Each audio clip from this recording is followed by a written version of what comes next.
श्रीरामदासो गुरुः मला वाटते अंतरी त्वा वसावे तुझा दास बोधासी त्वा बोधवावे अपत्या परी पाववी प्रेम ग्रासा महाराजया सद्गुरु रामदासा ब्रह्मानंदं परमसुखदं केवलं ज्ञानमूर्तिं द्वन्द्वातीतं गगनसदृशं तत्त्वमस्यादिलक्ष्यम् एकं नित्यं विमलमचलं सर्वधी साक्षिभूतं भावातीतं त्रिगुणरहितं सद्गुरुं तन्नमामि गुरुर्ब्रह्मा गुरुर्विष्णु गुरुर्देवो महेश्वरः गुरुः साक्षात् परब्रह्म तस्मै श्री गुरवे नमः।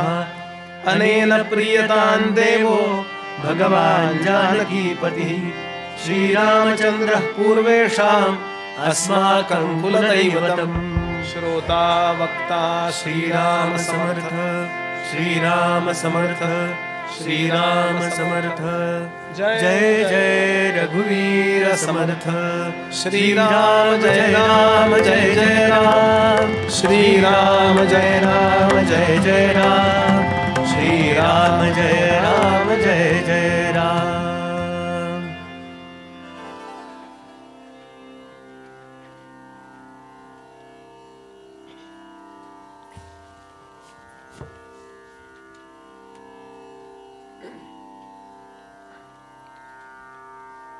भगवान श्री रामचंद्रांची परिपूर्ण कृपा ज्यांनी आपल्या जीवनामध्ये अनुभविली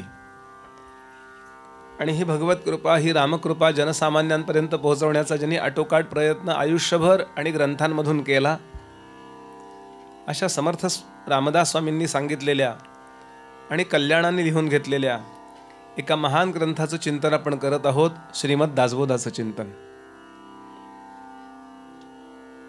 दासबोधाचं चिंतन आपलं जीवन अंतर्बाह्य पवित्र करणारं घडवणारं आहे। आपलं ऐहिकही उत्तम असलं पाहिजे, पारलौकिक जीवनही मोक्षदशा येईपर्यंत जे जन्म घ्यायचे तेही आपले व्यवस्थित असले पाहिजेत आणि यथाकाली योग्य साधन मिळून योग्य सद्गुरूंची प्राप्ती होऊन आपल्याला अहम ब्रह्मास्मीचा बोधही झाला पाहिजे। या तीनही स्तरांचा अभ्यास करणारा हा ग्रंथ आहे, अभ्यास करवून घेणारा हा ग्रंथ आहे।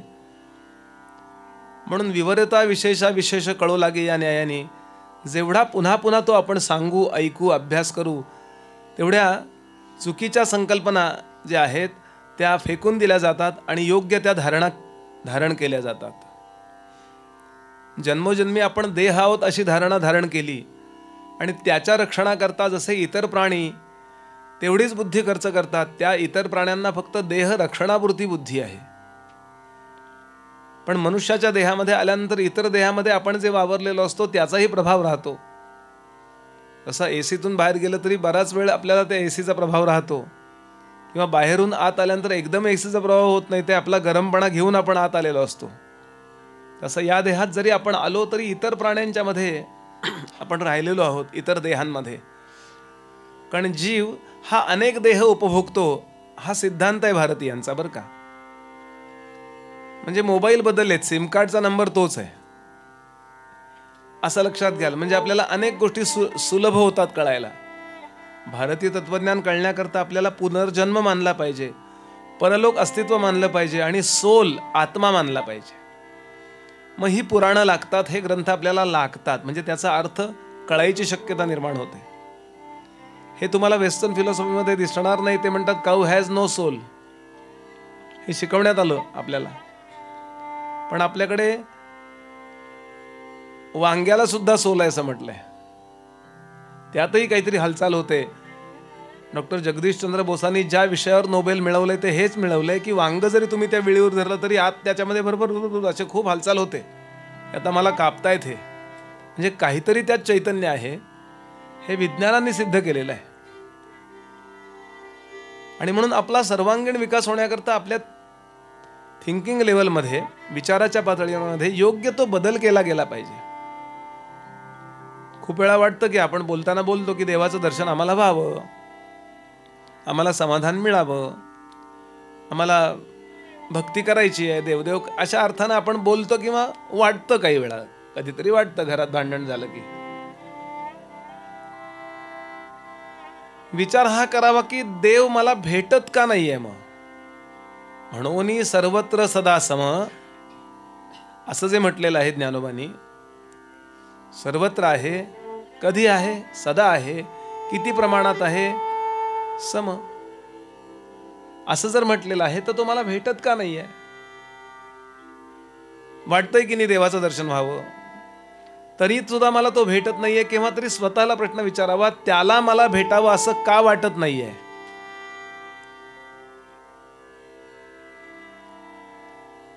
परदेशात एक माझे मित्र आले होते परवा,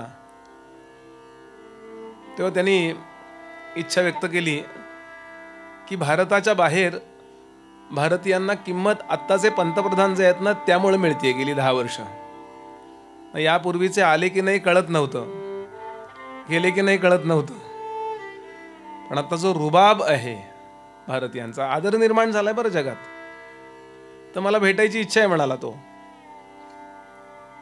आपल्या पंतप्रधानांना भेटायची इच्छा आहे असं तो मला म्हणा. म्हणजे आमच्यात चर्चा झाली, नाही पॉसिबल झालं. कारण काय, त्यांनी तुला भेटावं असं तुझ्यात काय आहे, यूज आहे का तुझा काही त्या राष्ट्राला. त्यांनी तुझ्याकरता 10 मिनिटं द्यावी. आपल्याला साधे एका देशाचे पंतप्रधान भेटायचे असतील तरी सुद्धा आपला काही उपयोग आहे का हे बघितलं जातं. मग या जगाचा मालक जो आहे, जगाला निर्माण करणारा जो आहे, जगाला रूल करणारा जो आहे, आणि यथाखाली जगाला आपल्यात समेटून घेणारा जसा आहे, कोळी जगाला त्या कोळ्याचं जाळं निर्माण करतो आणि आपल्यातच परत घेऊन टाकतो, तसा त्याला मला भेटावं असं का वाटावं, याचा शांत बसून विचार करावा. देव बाजारचा भाजीपाला नाही र, देवा अशांना भेटायचा नाही र. मनी नाही भाव आणि देवा मला पाव, तुकडोजींचा अभंग आहे. आणि म्हणून तसं त्याला वाटावं यासाठी आपल्याला कसं बनवावं हे सांगणारा ग्रंथ म्हणजे दासबोध आहे. आपल्याला तो बनवून घेतो आणि या पद्धतीनं आपण वागत गेलो की लक्षातच येतं की अरे आत्ता आहे तो इथे आणि तो मला भेटलेलाच आहे. देव खाते, देव पिते, देवावरी मी निजते. जनाबाई काय असतील जनाबाई, सोशल स्टेटस म्हणून विचार केला त्यांचा, सामाजिक प्रतिष्ठेचा. मोलकरीण आहे ती, पंढरपुरातली लोकांची धुणी बडवली तिने, दळणं दळली, साधी मोलकरीण आहे. पण पांडुरंग तिच्याकडे येतो नव्हे, म्हणजे अभंग आहे, पद आहे की रुक्मिणीच्या घरी पुरणपोळ्या नाजूक, रुक्मिणीच्या घरी बक्कळ भरपूर, पुरणपोळ्या नाजूक, पण देव जनीच्या ताकासाठी राखून जेवी भूक.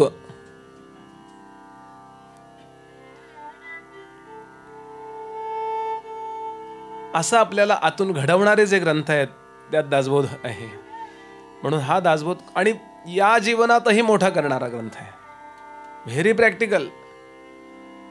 फक्त परलोक अस्तित्व किंवा अध्यात्माचं महात्मा सांगणारा ग्रंथ नाही, ते आहेच आहे, ते निर्विवाद आहे. पण तुमचं शरीरही उत्तम असलं पाहिजे, तुमची विचारसरणी सुद्धा अत्यंत करेक्ट असली पाहिजे. काय समर्थांची उभी आहे, चुकोची नाहीये, चुकायचंच नाही. समर्थांचं चरित्र अनेकांनी लिहिलंय. त्यात सेतू माधवराव पगडी नावाचे इतिहास संशोधक तज्ञ होऊन गेले. आपण पगडींचं नाव ऐकलं असेल. त्यांनी लिहिलेलं पुस्तक आहे, छोटं आहे अगदी, रामदास हे त्याचं नाव आहे. ते म्हणाले, मी कुठला भाविक भक्त नाही, मी समर्थ रामदास स्वामींच्या संप्रदायातला नाही. मी इतिहासाच्या दृष्टिकोनातून समर्थांच्या चरित्राकडे पाहिलं आणि माझ्या लक्षात आलं की 12व्या वर्षी या मुलानं आपलं घर सोडलं आणि 74व्या वर्षी आपला देह सोडला सज्जनगडावरती. एवढ्या 62 वर्षामध्ये या महापुरुषाकडून एकही चूक झाली नाही असं त्यांनी म्हटलंय. आमचं जर चरित्र कधी कोणी लिहिलं तर किमान 62 चुका रोज केल्या असं लिहायला लागेल त्याला. प्रॅक्टिकली बोलतायत समर्थ. आधी केले मग सांगितले. आणि म्हणून आपण समर्थांच्या दासबोधाला द्यावा तेवढा न्याय कमी आहे, म्हणजे वेळ द्यावा तेवढा कमी आहे, लक्ष द्यावं तेवढं कमी आहे. चला समर्थ काय बोलतायत याचा थोडा अंदाज करूया. समर्थ आपल्याशी बोलतायत. 7वा दशक आपण काल सुरू केला. त्यामधले 8 आणि 9 असे आपण समास पाहतो आहोत. डेसिबल पद्धती जी आहे ना ती समर्थांनी मांडली बरं का. 10-10चे गठ्ठे. प्रत्येक म्हणजे त्याला दशक का म्हणायचं. 10चा गठ्ठा दशक. पंचक म्हणजे 5चा गठ्ठा. 5 इथे 10चे गठ्ठे आहेत. 10चे 20 गठ्ठे आहेत. समर्थांचा दासबोध म्हणजे म्हणून 200 समास आहेत. आणि तो विषय त्या दशकात आलेला आहे आणि त्या दशकाचं नावच दिलेलं आहे. यांनी 7व्या दशकाला नाव दिलंय 14 ब्रह्मांचा. प्रमुख यातला विषय काय आहे तर 14 ब्रह्म हा दशकाचं नाव आहे आणि पुन्हा समसाचं म्हणजे त्या चॅप्टरचं वेगवेगळं नाव आहे. त्यामध्ये साधन प्रतिष्ठा नावाचा आपण 7वा समास पाहिला. 7व्या दशकातला 7वा समास साधन प्रतिष्ठा म्हणजे उपासनेचं महात्म्य. तुमच्या जीवनात काहीतरी उपासना असली पाहिजे. डिव्हाइन पॉवर आपण डेव्हलप केली पाहिजे. थोडक्यात आपली मेंटल पॉवर आपण डेव्हलप केली पाहिजे. आपली स्पिरिच्युअल पॉवर आपण डेव्हलप केली पाहिजे. असं थोडं इंग्रजीत बोललं की आपलं वाटतं म्हणून बोलतोय. आध्यात्मिक शक्ती विकसित केली पाहिजे, नाही तेवढा प्रभाव होत. कारण या सगळ्या गोष्टी विकसित कराव्यात तसे आहेत. आपला स्टॅमिना आपण वाढवतो ना, आपली फिजिकल पॉवर वाढवतो म्हणजे काय करतो. मी समजा 100 सूर्यनमस्कार घालतोय, ते 150 जमायला लागले की माझी पॉवर वाढली. स्टॅमिना वाढवतो आपण. तेवढी फुफ्फुसं दमून ते ॲडॉप्ट करतात त्या दमण्याला आणि मग 150-200 झाले तरी मला दमायला नाही होत. तसं इकडे डिवाइन पॉवरमध्ये पण झालं पाहिजे. आणि लक्षात घ्याल अनेक पॉवर्स आहेत. Wealth power, health power, divine power, spiritual power, mental power, अनेक पॉवर्स आहेत, शक्ती आहेत. जग हा शक्तीचा खेळ आहे. लक्षात घ्याल देवी भागवतातला सिद्धांत आहे. रामदासा शक्तीचा शोध. शक्तिमान जे आहेत त्या विषयातले त्या विषयातले त्यांची प्रतिष्ठा जगात होते. महान कोण आहेत, कुणाच्या आरत्या ओवाळल्या जातात, कुणाला मोठं म्हटलं जातं, ज्यानं त्या विषयातली आपली पॉवर प्रूव्ह केली, सिद्ध केली. म्हणून आपण आरती करताना किंवा स्तुती करताना त्या माणसाची त्या मॅटरची करत नाही, त्यातून प्रकट झालेल्या शक्तीची करत असतो. बरं, देवी भागवतातला केंद्रीभूत सिद्धांत आहे. काय गाणं आहे हो यांचं. म्हणजे गाण्यातला नेमकेपणा, ती शक्ती त्यांच्यात जास्त आहे. काय छान तबला वाजवतात होय. 7 तास अखंड तबला वाजवतायत. आहेत ना लोक, ते समसी वगैरे कोण कोण आहेत ना, की अखंड. एकदा ते सवाईला बसले, मला आठवतं मी सवाईला गेलो होतो, एकदा बसले ते पूर्ण सगळ्यांना त्यांनी वाजवलं. योगेश तरुणच होते तेव्हा. ते असं होतं की नाही आपलं. म्हणजे पॉवरचं तुम्ही काही एक वाक्य बोलावं. असा रामाने बाण मारला, रावण कोसळला धुळीत. 14 वेळा ज्यांनी राज्य केलं होतं, 14 चौकड्यांचं. काल आपण पाहिलंय की 4 युगांची एक चौकडी किती वर्षांची असते, अशा 14 चौकड्या राजा होता तो. आणि त्याला कोसळवला. तुम्ही हे रामाचं वर्णन केलं, रामाच्या बाणाचं वर्णन केलं का रामातून प्रकट झालेल्या शक्तीचं वर्णन केलं? शक्तीचं वर्णन आहे. लक्षात घ्या. डोळ्याची शक्ती, कानाची शक्ती, इंद्रियांची शक्ती, मनाची शक्ती. आणि या ज्या वेल्थ पॉवर, हेल्थ पॉवर या बाहेरच्या पॉवर्स आहेत, स्पिरिच्युअल मेंटल पॉवर या आतल्या पॉवर्स आहेत, यांना टॅकल करणारी डिवाइन पॉवर आहे. म्हणून स्तोत्र म्हणायचे रोज. विष्णू सहस्रनाम तुम्ही म्हणताय ना, तुम्हालाच कल्पना नाही की कुठल्या संकटाला कधी टाळणार आहे, स्किप करून पुढे जाणार तुम्ही. म्हणून रोज म्हणत राहा. संकट आल्यावर कधी म्हणणार, पैसे खर्च करायची वेळानंतर कधी करणार, आत्ता जमवून ठेवा. आणि त्याच्याकरता साधन प्रतिष्ठा समर्थाने सांगितली. 7व्या दशकातला 7वा समास. आणि मग आता साधनाचा मर्म काय, मग कुठलं साधन करा याकरता 8 आणि 9 हे समास आले. त्याचा विचार आपण काल करत होतो. पहिलं काय करा, कुठलं पहिलं साधन करा, तर भरपूर ऐका, नेमकं ऐका, नेटका ऐका, चिक्कार ऐका. ऐका हा पहिला साधनाचा भाग सांगितला त्यांनी. आणि याच्याकरता काल आपण उभ्या पाहिल्यात त्या, यांनी काय काय होतं. समर्थ म्हणाले, श्रवणाचा विचार कळे तरीच भाग्यश्री प्रगटे बळे. मुख्य परमात्माचा अकळे स्वानुभव असेल. श्रवण करायला लागला तुम्ही की हळूहळू कन्सेप्ट क्लिअर होत जातात आणि एक वेळ अशी येते की तुम्ही एकदम बहुश्रुत मॅच्युअर होता. कुठला अहंकार तुमच्यात नसेल, पण कुठला न्यूनगंडही तुमच्यात नसेल. एक सहजपणा, एक साधेपणा. लहान मुलं कशी असतात ना, हे लहान बाळं असतात, त्यांचा इगो डेव्हलप झालेला नसतो, म्हणून कधी ते दुःखी नसतात. बघा, त्याला तुम्ही रागवा, एखादा फटका द्या, रडतं ते. 10 मिनिटांनी त्याला चॉकलेट द्या, लगेच घेत. तुम्ही फक्त प्रवचनात एखाद्याला पुढं सरक म्हणा आणि पुढच्या वर्षी प्रसाद देऊ, घेतो मी तिथून, तो वर्षभर दुःखी आहे. हा साधेपणा या अध्यात्म श्रवणाने होतो. समर्थ सांगतात, या श्रवणाचं मनन करावं. आणि यानंतर समर्थांनी श्रवणाबरोबर मननाचा आग्रह धरलाय. मनन म्हणजे आतल्यात रवंथ करायचं बुद्धीने. ते आज काय ऐकलं आपण, कारण नुसतं ऐकलं, नळी फुंकली म्हण आहे. काही लोक सांगतात ना, या कानाने ऐकतात आणि या कानाने सोडून देतात. काही लोक या दोन्ही कानाने ऐकतात आणि तोंडाने सोडून देतात. नाही, मनन झालं पाहिजे. बोलिल्याचा अर्थ कळे. काय समर्थांची ओवी आहे, बोलिल्याचा अर्थ कळे तरीच समाधान निवळे, अकस्मात अंतरी ओळे निस्संदेहता. नो कन्फ्युजन, निस्संदेह, बस. कणभरही गोंधळ नाही. जेथे नाही श्रवण मनन. ऐका, आज माणसं समाधानी का नाही आहेत? इस्त्रीचे कपडे घालतात, चांगले बूट घालतात, एसीत राहतात, चांगल्या प्रकारचे काय ते असतं ते मारतात अंगावरती, पंचपक्वान्न खातात किंवा काय हॉटेलमध्ये जाऊन काय ते खातात. सगळ्या अर्थानं अधिकार आहे, तरी आतनं ते का असे म्हणजे सामर्थ्य का नाही आहे त्यांच्यात? समर्थ म्हणाले ते प्युअर आणि शुअर ऐकत नाहीत आणि त्याचं मनन करत नाहीत. जेथे नाही श्रवण मनन तेथे कैचे समाधान, मुक्तपणाचे बंधन जडले पायी. पुढे सांगतात, जेथे नाही नित्य श्रवण ते जाणावे विलक्षण, तेथे साधके एक क्षण क्रमू नये सर्वथा. साधका करता समर्थांची खास ओवी आहे. जिथे चांगलं ऐकायला मिळत नसेल तिथं राहूच नाहीये. कारण आपला आंतरिक विकास महत्वाचा आहे. हो, बाहेरचा विकास एका टप्प्यापर्यंत महत्वाचा आहे, पण आतमध्ये विचारी जो मनुष्य आहे, विचार नावाचा जो काही भाग आहे ना, तो फार महत्वाचा आहे. विचारी व्यक्ती झोपडीत असेल तरी आनंदात असते.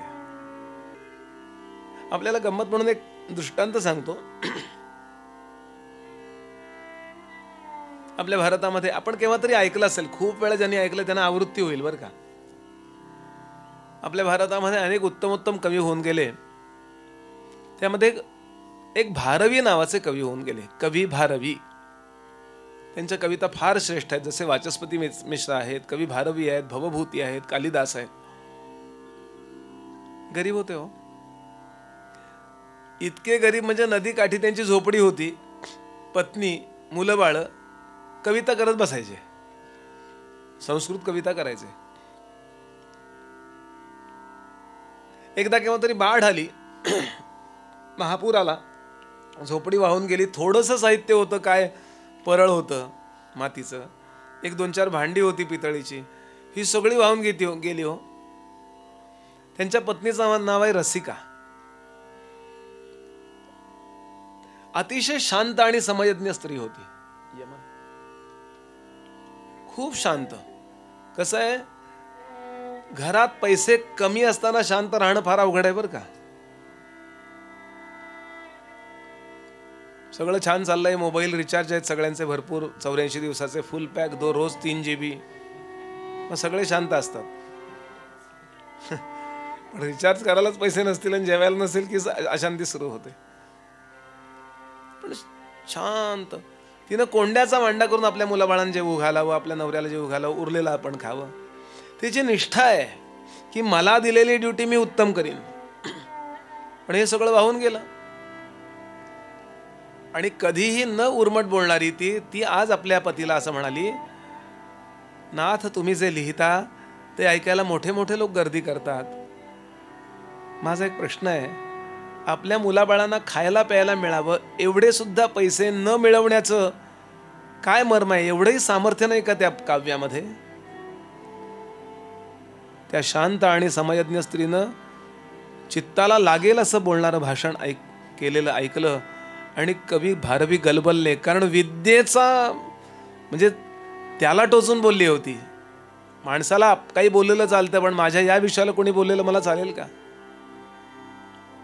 आपल्या जीवनाचं करिअर आहे प्रत्येकाचं. ऑर्गन हे यांचं करिअर आहे, पेटी यांचं करिअर आहे, झांज हे माझं करिअर आहे. रामरायांचं करिअर धनुष्य होतं असं वर्णन केलंय अरण्यकांडातला पहिला. रामांचं जीवनाचं तत्वज्ञान म्हणजे धनुष्य आहे. परित्राणाय साधूनाम विनाशाय च दुष्कृताम हे त्या धनुष्याचं कर्तव्य आहे असं राम स्वतःच सीतेला सांगतात. आपल्या प्रत्येकाचं एक करिअर आहे बघा, लक्षात घ्या, ध्येय आहे. आणि असे जर आपण जगत नसू तर आपलं जगणं मानायला तयार नाही आहेत संत. सजीवती मनोयस्य मननेन उपजीवती. काव्य हे त्यांचं जीवन आहे हो. काव्याला असं आव्हान दिलेलं ऐकलं आणि तिच्याकडे पाहिलं आणि थोडे हमरी तुमरीला म्हणतात तसे आले आणि अर्ध काव्य त्यांनी लिहिलं. एक नाही लिहिलं, बुर्जपत्र घेतलं. पूर्वी पानावर लिहायची पद्धत होती, अशी रापवलेली पानं असायची, म्हणजे काही होणार नाही त्याला, अशी उन्हात पावसात अशी वाळवली तयार झालेली पानं, मोडणार नाहीत अशी. आणि त्याच्यावर काव्य लिहिलं. अर्ध लिहिलं, पूर्ण लिहिलं नाही, ते काव्यानंतर सांगतो.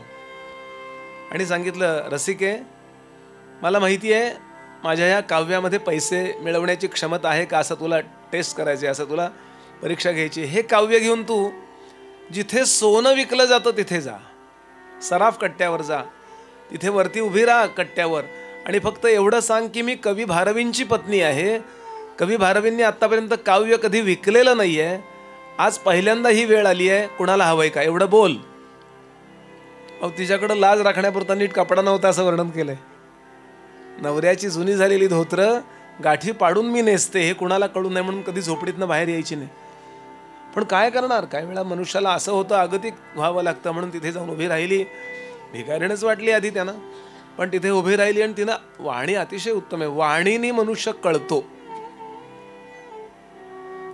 आणि सगळ्यांना वंदन करते म्हणाली, मी कवी भारवींची पत्नी आहे म्हटल्याबरोबर सगळ्यांच्या माना वळल्या. कारण प्रसिद्ध होते कवी भारवी. कवी भारवींच्या वरती काव्य विकायची वेळ आली आहे, मी ते विकायला आणले त्यांच्याकडून. हा अर्धा श्लोक कुणाला पाहिजे का? सोन्याच्या दुकानातली गर्दी हिच्याकडे वळली आणि बोली लागली. अमुक अमुक पैसे 1 वार, अमुक अमुक पैसे 2 वार, अमुक अमुक पैसे 3 वार, असं करता करता 2-4 बैलगाड्यांमधून त्यांना पैसे पाठवण्यात आले. एका श्रीमंत व्यापाऱ्याने ते विकत घेतलं. अत्यंत श्रीमंत व्यापारी, तरुण होता. त्याला माहिती आहे पूर्वी माणसं काव्यशास्त्र आणि विनोद याच्यामध्ये रमायची. काव्यशास्त्र विनोदेन कालो गच्छती धीमताम. बुद्धिमान लोकांचा, सज्जनांचा वेळ कशात जातो? काव्यात, शास्त्रात, नाहीतर हलका फुलका विनोद. व्यसनेषु च मूर्खाणाम निद्रया कलहेनवा. मूर्खांचा वेळ कशात जातो? व्यसनात, झोपेत, नाहीतर भांडणात. दुसऱ्या कोणाला विचारू नये मी सज्जन आहे का दुर्जन आहे. माझा वेळ कशात जातो हे बघावं. काव्यशास्त्र विनोदेनं काय शहाणे असतील आपले पूर्वज.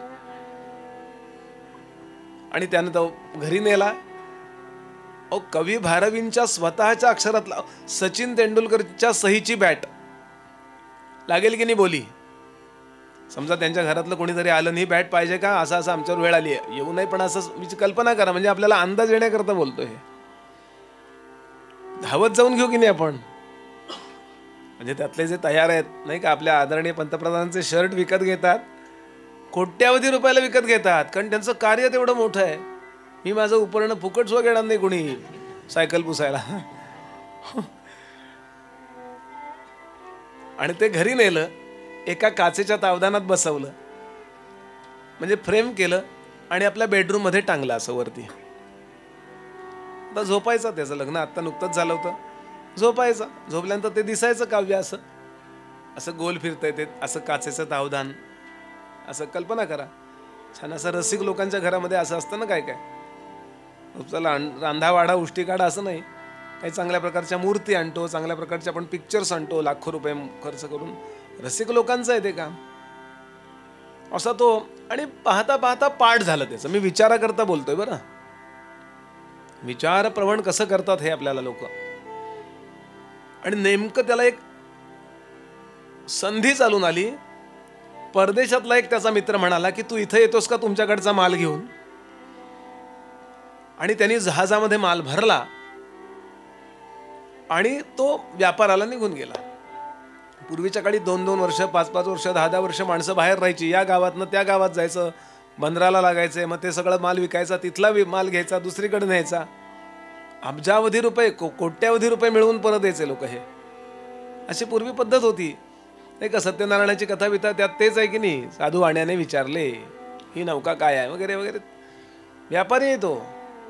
पण गंमत म्हणजे जाता जाता त्याच्या पत्नीवर कुलदेवतेची कृपा झाली आणि ती गर्भवती राहिली, त्या व्यापाऱ्याची पत्नी. तो गेला. 10-15 वर्ष त्याला बाहेर लागली, बाहेर गावी. तोपर्यंत ती पत्नी प्रसूत झाली, तिला चांगला मुलगा झाला. घरी कुबेराला लावजावणारी संपत्ती, खाणं पिणं उत्तम. परिणाम असा झाला की चांगला उंचा पुरा राजबिंडा मुलगा तयार झाला 10-15 वर्षात. 15 वर्षाचा मुलगा एकदम असा मस्त. कारण घरी सगळंच उत्तम होतं. आजोबा होते, आजी होती, सगळे बाकीचे लोक होते. होता होता तो परत यायला निघाला. नौका बंदराला लागली. 100-200 माणसं हाताखाली आहेत. त्यानं सांगितलं थांबा, मी जरा पुढे जातो, तुम्ही उद्या या किंवा तुम्ही नंतर या. विचार त्यानं केला, माझ्या तरुण पत्नीला मी तरुणपणी सोडून गेलो होतो, तिचं वागणं कसं असेल माहिती नाही आहे, आपण तपासलं पाहिजे. आणि म्हणून तो मध्यरात्री घोड्यावरनं बसून आपल्या घरी गेला. घोडा बाहेरच्या बाजूला उभा केला लांब असा, कारण घोड्यांच्या टापांचा आवाज घरात जाऊ नये म्हणून. आणि चोर पावलानं तिथे आला. आपलं स्वतःचंच घर आहे त्यामुळे कुठून आत घुसायचं माहिती आहे. आतमध्ये गेला आणि आपल्या बेडरूम मध्ये आपल्या शयनगृहात जाऊन उभा राहिला, एकदम दत्त म्हणून, एकदम असा उभा राहिला. रात्री 1-2 वाजता. आता कोणाला अंदाजच नाही, आई वडिलांना कळलं नाही, कोणाला कळलंच नाही. आणि तिथे येऊन पाहतो तर पत्नी तर शेजारी ती बघितलीच, पण तिच्या शेजारी कोणीतरी तरुणा बाण पुरुष झोपलेला पाहिला आणि हा संतापला. त्यानं कमरेची तलवार विकोशित केली. संतापला, मी एवढा कष्ट करतोय, इतका मन लावून मी माझ्या व्यापारामध्ये रमतोय, माझ्याशी प्रामाणिक राहिलं पाहिजे, हिने तसं राहत नाहीये, ही खांडोळीच करतो. कोण शेजारी झोपलाय त्याची खांडोळी करतो. आणि म्हणून त्यानं अशी तलवार केली, तलवार किंचित अशी असते, अशी तलवार केली आणि ती त्या काचेच्या तावदानाला लागली आणि त्याच्या काचा खळखळ खळखळ गळून खाली पडल्या. त्याच्याकडे पाहिलं, किती वर्षापूर्वी, 15 वर्षापूर्वी मी हा श्लोक विकत घेतला होता, किती खर्च केले होते, काय सुचवित होता श्लोक तो. सहसा विधती तनः क्रियाम अविवेक परमापदाम पदम. कधीही घाई गडबडीने अविवेकाने एखादी गोष्ट करून टाकू नये. सहसा विधती तनः क्रियाम अविवेक परम आपदाम. परम आपदांना म्हणजे संकटांना संकट आणून सोडणारी अशी अविवेकाची भूमिका घेऊ नये. विवेकाने वागावं.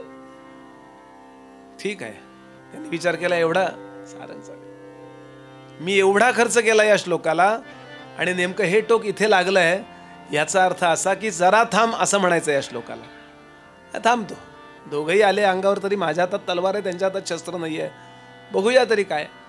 आणि म्हणून त्यानं त्या तलवारीच्या टोकानं ते पांघरून जे होतं, उबदार अशी रजई होती, ती अशी ओढली टोकानी. अशी स्पर्श झाल्यावर पहिल्यांदा पत्नी जागी झाली. मंद मंद असा दिवा जळतायत, रत्नदीप जळतायत. पश्चिमेच्या खिडकीतून सुरेख असा रातराणीचा सुगंध येतोय. ती उठून बसली. आपला पती पाहिला तिनं, झटकन ओळखला. त्याच्या हातातली तलवार पाहिली, सगळे विचार वाचले तिनं. एका सेकंदात लक्षात आलं तिला. आणि त्या शांत स्त्रीनं बाकी काही बडबड केली नाही. ती एकच वाक्य बोलली, बाळा उठा, तुमचे बाबा आलेत. मुलगा शांतपणानं उठला. चेहरा पाहिला त्याचा आणि जवळ घेतलं आणि तलवार गळून पडली, घळघळ घळघळ रडायला लागला. अरे एका फक्त विचारानं माझा संसार वाचला, तर काय करणार होतो मी? एवढी मिळालेली कोट्यावधीची संपत्ती ज्याच्याकरता आणली त्याला मारून टाकणार होतो? माझा संसार मला परत मिळाला, माझा मुलगा मला परत मिळाला, माझी पत्नी मला परत मिळाली, माझं सगळं भाग्य मला परत मिळालं केवळ एका विचाराने. योग्य वेळ पाहिली, भारवींची अपॉइंटमेंट घेतली आणि पुन्हा भेटायला गेला. उरलेला अर्धा लिहून द्यावं. सहसा विधती तनः क्रियाम अविवेक परमा पदाम पदम वृणुतेहि विमृश्य कारणम वृणुतेहि विमृश्य कारणम गुणलुब्धाः स्वयमेव संपदाः. अर्थ काय? अविवेकानं पटकन एखादी गोष्ट करून टाकू नये. लक्ष्मी ही गुणलुब्ध लोकांना शोधत असते. लक्ष्मी ही गुणलुब्ध आहे, त्यामुळे गुणी लोकांना ती गुणलुब्ध आहे ना, ती सद्गुणांना लुब्ध होते आणि ती शोधत असते. म्हणून कधी अविवेक करू नका, सद्गुण वाढवा आणि मोठे व्हा. हा तो विचार आहे. काय सांगतात ते? म्हणून अखंड श्रवण करावं असे विचार आणि अशा प्रकारचे विचार अखंड कानामध्ये आणि मस्तकामध्ये असावेत. कधी चुकतच नाही मनुष्य. समर्थांनी श्रवणाला स्वार्थ म्हटलंय. स्वस्य अर्थः इति स्वार्थ. अर्थ म्हणजे मिळवणे, इन्कम, याला अर्थ म्हणतात. आहे ना 12 लाख रुपये परवा झालं ना, काय ते अर्थ? हा, बजेट म्हणता तुम्ही इंग्लिश मध्ये. परवा एक जण सांगत होता बॉस आपल्या एम्प्लॉईजला, जास्त शहाणपणा करू नको, आगाऊपणा करू नको, नाही तर तुझा पगार 13 लाखच करीन म्हणला. समर्थ म्हणाले, खरे जर स्वार्थी असाल, काय समर्थांची दृष्टी आहे, खरे जर कल्याण व्हावं असे स्वार्थी असाल तर काय करा? जेथे नाही श्रवणच स्वार्थ, ऐकण्याचा स्वार्थ जिथे नाही तेथे कैचा हो परमार्थ. मागे केले तितुके व्यर्थ श्रवणे विण होत असे. पूर्वी ऐकलंय हो मी, नाही, तुम्ही आजही ऐकलं पाहिजे.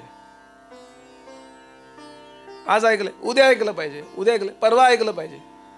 एकदा कोणीतरी रामकृष्ण परमहंसांना प्रश्न विचारला, रोज रोज कशाला ऐकलं पाहिजे होते गीता रामायण, रोज रोज कशाला वैताग?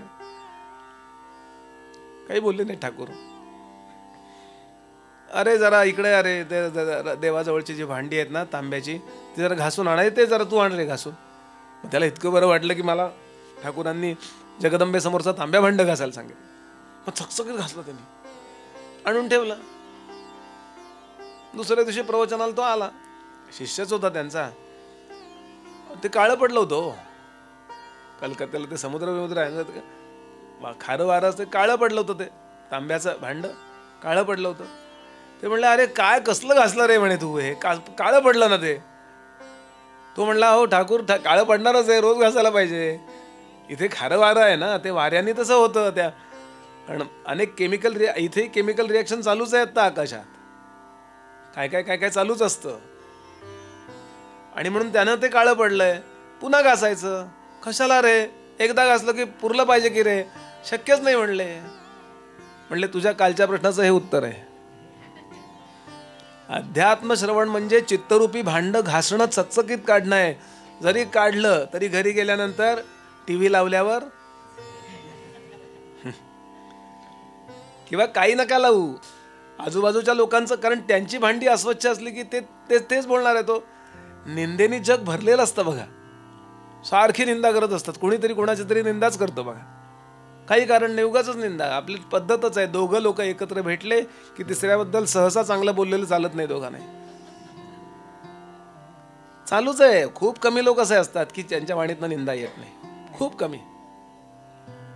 तुमचं माझं सोडून द्या, रामाला सोडलं नाहीये, तुकोबांचा अभंग आहे.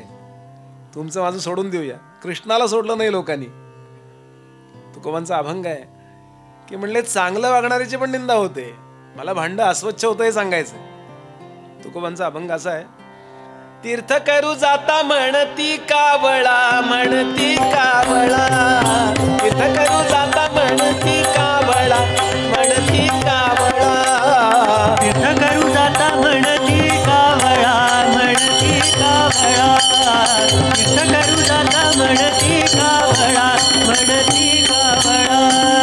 न करिता त्याला हासताती, हासताती, न करी त्याला आसताती, आसताती. अरे काय त्याशी म्हणती खादाड, म्हणती खादाड, अरे काय त्याशी म्हणती खादाड. जरा जागे होण्याकरता यानं जरा सतत भांड अस्वच्छ करायची व्यवस्था जगात आहे, तुकोबा सांगतात. तीर्थक्षेत्री जातात ना लोक. शामराव रिटायर झाले, कीर्तनी पद्धतीचे दृष्टांत आहे. आणि त्यांनी लगेच तिकीट बिकीट काढून आणलं. गुरुराज ट्रॅव्हल कंपनी, आमकी travel company, Veena world, Chardham यात्रा वगैरे. नवरा बायको दोघ जण महिन्यानंतर जायचंय. चारीधाम यात्रा किंवा आता महाकुंभ, काय काय काढलं. कळलं गल्लीत हो सगळीकडं. आपल्या शामरावनी म्हणे चारीधाम करणार आहेत, माहिती आहे. करून करून भागले. आमचे महाराज सांगायचे, निंदा करायला लागले लोक. काय शामराव चारधाम्यात निघाला वाटतं, जरा बेतानं आंघोळ करा बरं तिथं, नाही तर घाण होईल पाणी सगळं तुमच्या. काही लोक स्पष्ट बोलतात, काही लोक अस्पष्ट बोलतात, पण बोलतातच. इतकं वाईट वाटलं शामरावला. त्यानं तिकीट कॅन्सल केली. जाऊ दे म्हणला, मी गेलेलं चालत नाही, लोक कॅन्सल. मग आता चांगलं म्हणावं की नाही लोकांनी. लोकांना वाटलंच होतं तरी हा चाललाच कसा, जाऊच शकत नाही, इतका पापी आहे. तुकोबांनी मोठा अभंग लिहिलाय. काही लोक खाण्यापिण्यात जरा व्यवस्थित, काही चारी ठाव लागतं बघा. काही लोकांचं असं जेवण व्यवस्थित मजबूत असतं, इकडं पाहिजे तिकडं पाहिजे वगैरे. नको नको वाले नसतात, भरपूर खातात. इडल्या 5-10 इडल्याने त्यांचं भागत नाही. एक सकाळी एकदा 9 वाजता चेपतात 20 इडल्या असतं, तर त्यांचा आहार असतो. त्याला काय करणार, आनंद नाही होत लोकांना बरं का. फाटकातनं त्याला येताना बघितला, झाकून ठेवा, ते सगळं एकटा संपवल. त्यांनी बेल वाजवली, दार उघडलं, या शामराव तुमचीच आठवण काढत होतो आता. अशी व्यवस्थित खाणारा असेल निंदा करतात, मग कमी खाणारा त्याला त्याची स्तुती करायला पाहिजे की नाही. काही लोक नाही, असे मोजून मापून जेवतात बघा. 1.5 म्हणजे 1.5च पोळी. बटाट्याचे फोड म्हणजे 1 बटाट्याचे फोड सुद्धा जास्त चालत नाही त्याला. लोणच्याच्या 2च फोडी, अर्धी वाटीच आमटी, असे इतके मोजून मापून जेवतात ना. तुकोबा म्हणाले, त्याच्याबद्दलही लोक म्हणतात, पाप्याच्या कपाळी अन्न कैसे. गेल्या जन्मी उष्ट्या हातानं कावळा सुद्धा हक्कलला नसेल, कारण तेवढी 2 शीतं तिकडे उडतील. ताटून पुसून स्वच्छ हात धुवून मग कावळा हकलेल. इतका स्वार्थी होता म्हणून मिळत नाहीये. तुका म्हणे किती राखावा लौकिक, अवतार अधिक त्रास घेती. अवतारांना सोडलं नाही. माझा मुद्दा असा आहे, केवळ आपलीच निंदा करतात असं नाही, दुसऱ्याची निंदा करतात. कळलं का तुम्हाला? काही गरज आहे का? इतका डाटा ट्रान्सफर चाललेला असतो आणि त्यामुळे भांडं खराब होतं. आपलं चित्तरूपी भांडं खराब होतं. बऱ्याच लोकांचे कान म्हणजे कचऱ्याचे कुंड्या झालेले असतात. कुणीतरी कानाशी येतं बोलतात, पर काही संबंध नाही आपला. ट्रम्प तात्याने असं का केलं, आपल्याला कोण विचारणार? त्यांना माहित तरी आहे का मी कोण आहे? पण स्वभाव असा असतो. आणि म्हणून समर्थ सांगतात, ते क्लिनिंग करण्याकरता अध्यात्म श्रवण करा, माहिती मिळवण्याकरता अध्यात्म श्रवण करा. तस्मा श्रवण करावे, साधन मनी धरावे, नित्यनेमी तरावे संसार सागरी. आणि पुन्हा पुन्हा तेच तेच ऐका सांगण्यात ओवी आहे. सेविलेच सेवावे अन्न, घेतलेच घ्यावे जीवन पाणी, तैसे श्रवण मनन केलेची करावे. पुन्हा ऐका गीता, ऐकली गेल्या वर्षी, पुन्हा ऐका, पुन्हा पुन्हा ऐका. भात पुन्हा पुन्हा खाता की नाही? दुपारी भात, संध्याकाळी भात, उरला तर सकाळी फोडणीचा भात, मेल्यावर पिंडाला असं कोणी करतं का? आमच्या आजोबांना बुवा सामोसे आवडत होते, वडिलांना बटाटे आवडत होते आणि पणजोबांना कचोरी आवडत होती, ते 3 ठेवून त्याच्यावर पाणी सोडतो का आपण? विनोद करण्याचा हेतू नाही, लक्षात घ्याल. समर्थ म्हणाले अन्नाचा कंटाळा येत नाही, मग कथेचा कंटाळा काय यावा? मनुष्याला असं वाटतं हे ऐकलंय मी पूर्वी, नाही, तेच तुम्ही पुन्हा ऐका. आपल्या शरीरातलं आणि आपल्या अंतःकरणातलं त्रिगुणाचं कॉम्बिनेशन सेकंदाला बदलत असतं, त्यामुळं आपली रिॲक्शन पण बदलत असते. म्हणून कालचीच ओवी तुम्ही आज ऐका. आज आपलं चित्त आपल्याला वेगळा अर्थ समजावून देतं. समर्थ सांगतात घेतलेच घ्यावे जीवन. पाणी दुपारी प्यालो, संध्याकाळी प्यालो, तरी माणसं प्रवचनात तहान लागली नसते तरी पाणी पितात की नाही कंटाळा आल्यावर. इकडं बघितलं बुवानी की इकडचे लोक पण पाणी पितात, इकडं बघितलं की इकडचे पितात, काही तहान लागलेली नसते. तैसे श्रवण मनन केलेची करावे. आणि समर्थ सांगतात आपल्या जीवनाची वाताहत व्हायला सुरुवात झाली, कशावरून ओळखाल? खूप काळजीपूर्वक ऐका. आणि आपल्या जीवनाला अपग्रेडेशन मिळायला सुरुवात झाली, कशावरून ओळखाल? काय ओवी आहे हो? श्रवणाचा अनादर, अध्यात्म श्रवणाचा अनादर जो करतो, अनादर म्हणजे काय? दुसरीकडे लक्ष. ही इज ऑन अनादर कॉल बिकॉज ही हॅव अनादर अबाउट यू. करा कसं कॉम्बिनेशन करायचं?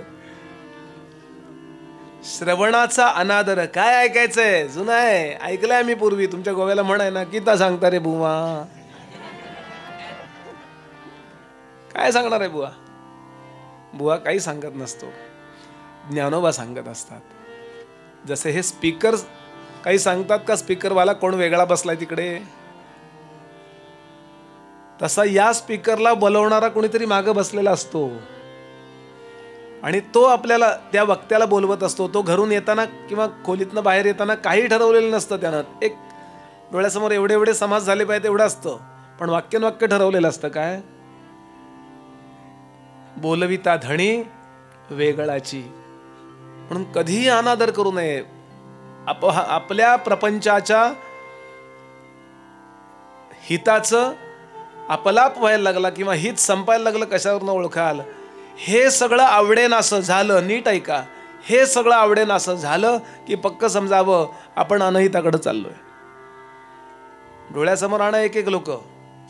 एवढे मोठे शिवाजी महाराज आहेत, पण स्वच्छ लिहिलंय त्यांनी की संधी असेल तेव्हा महाराज कीर्तनाला जाऊन बसत असत. त्यांच्यापेक्षा मोठे आहात काय आपण? निवडंगा विठोबाला व्हाईट मेटलचा पत्रा असा प्रेस केलाय, कीर्तनकार कीर्तन करतोय आणि महाराज आणि सरदार मंडळी कीर्तनाला बसलेत निवडुंगा विठोबामध्ये.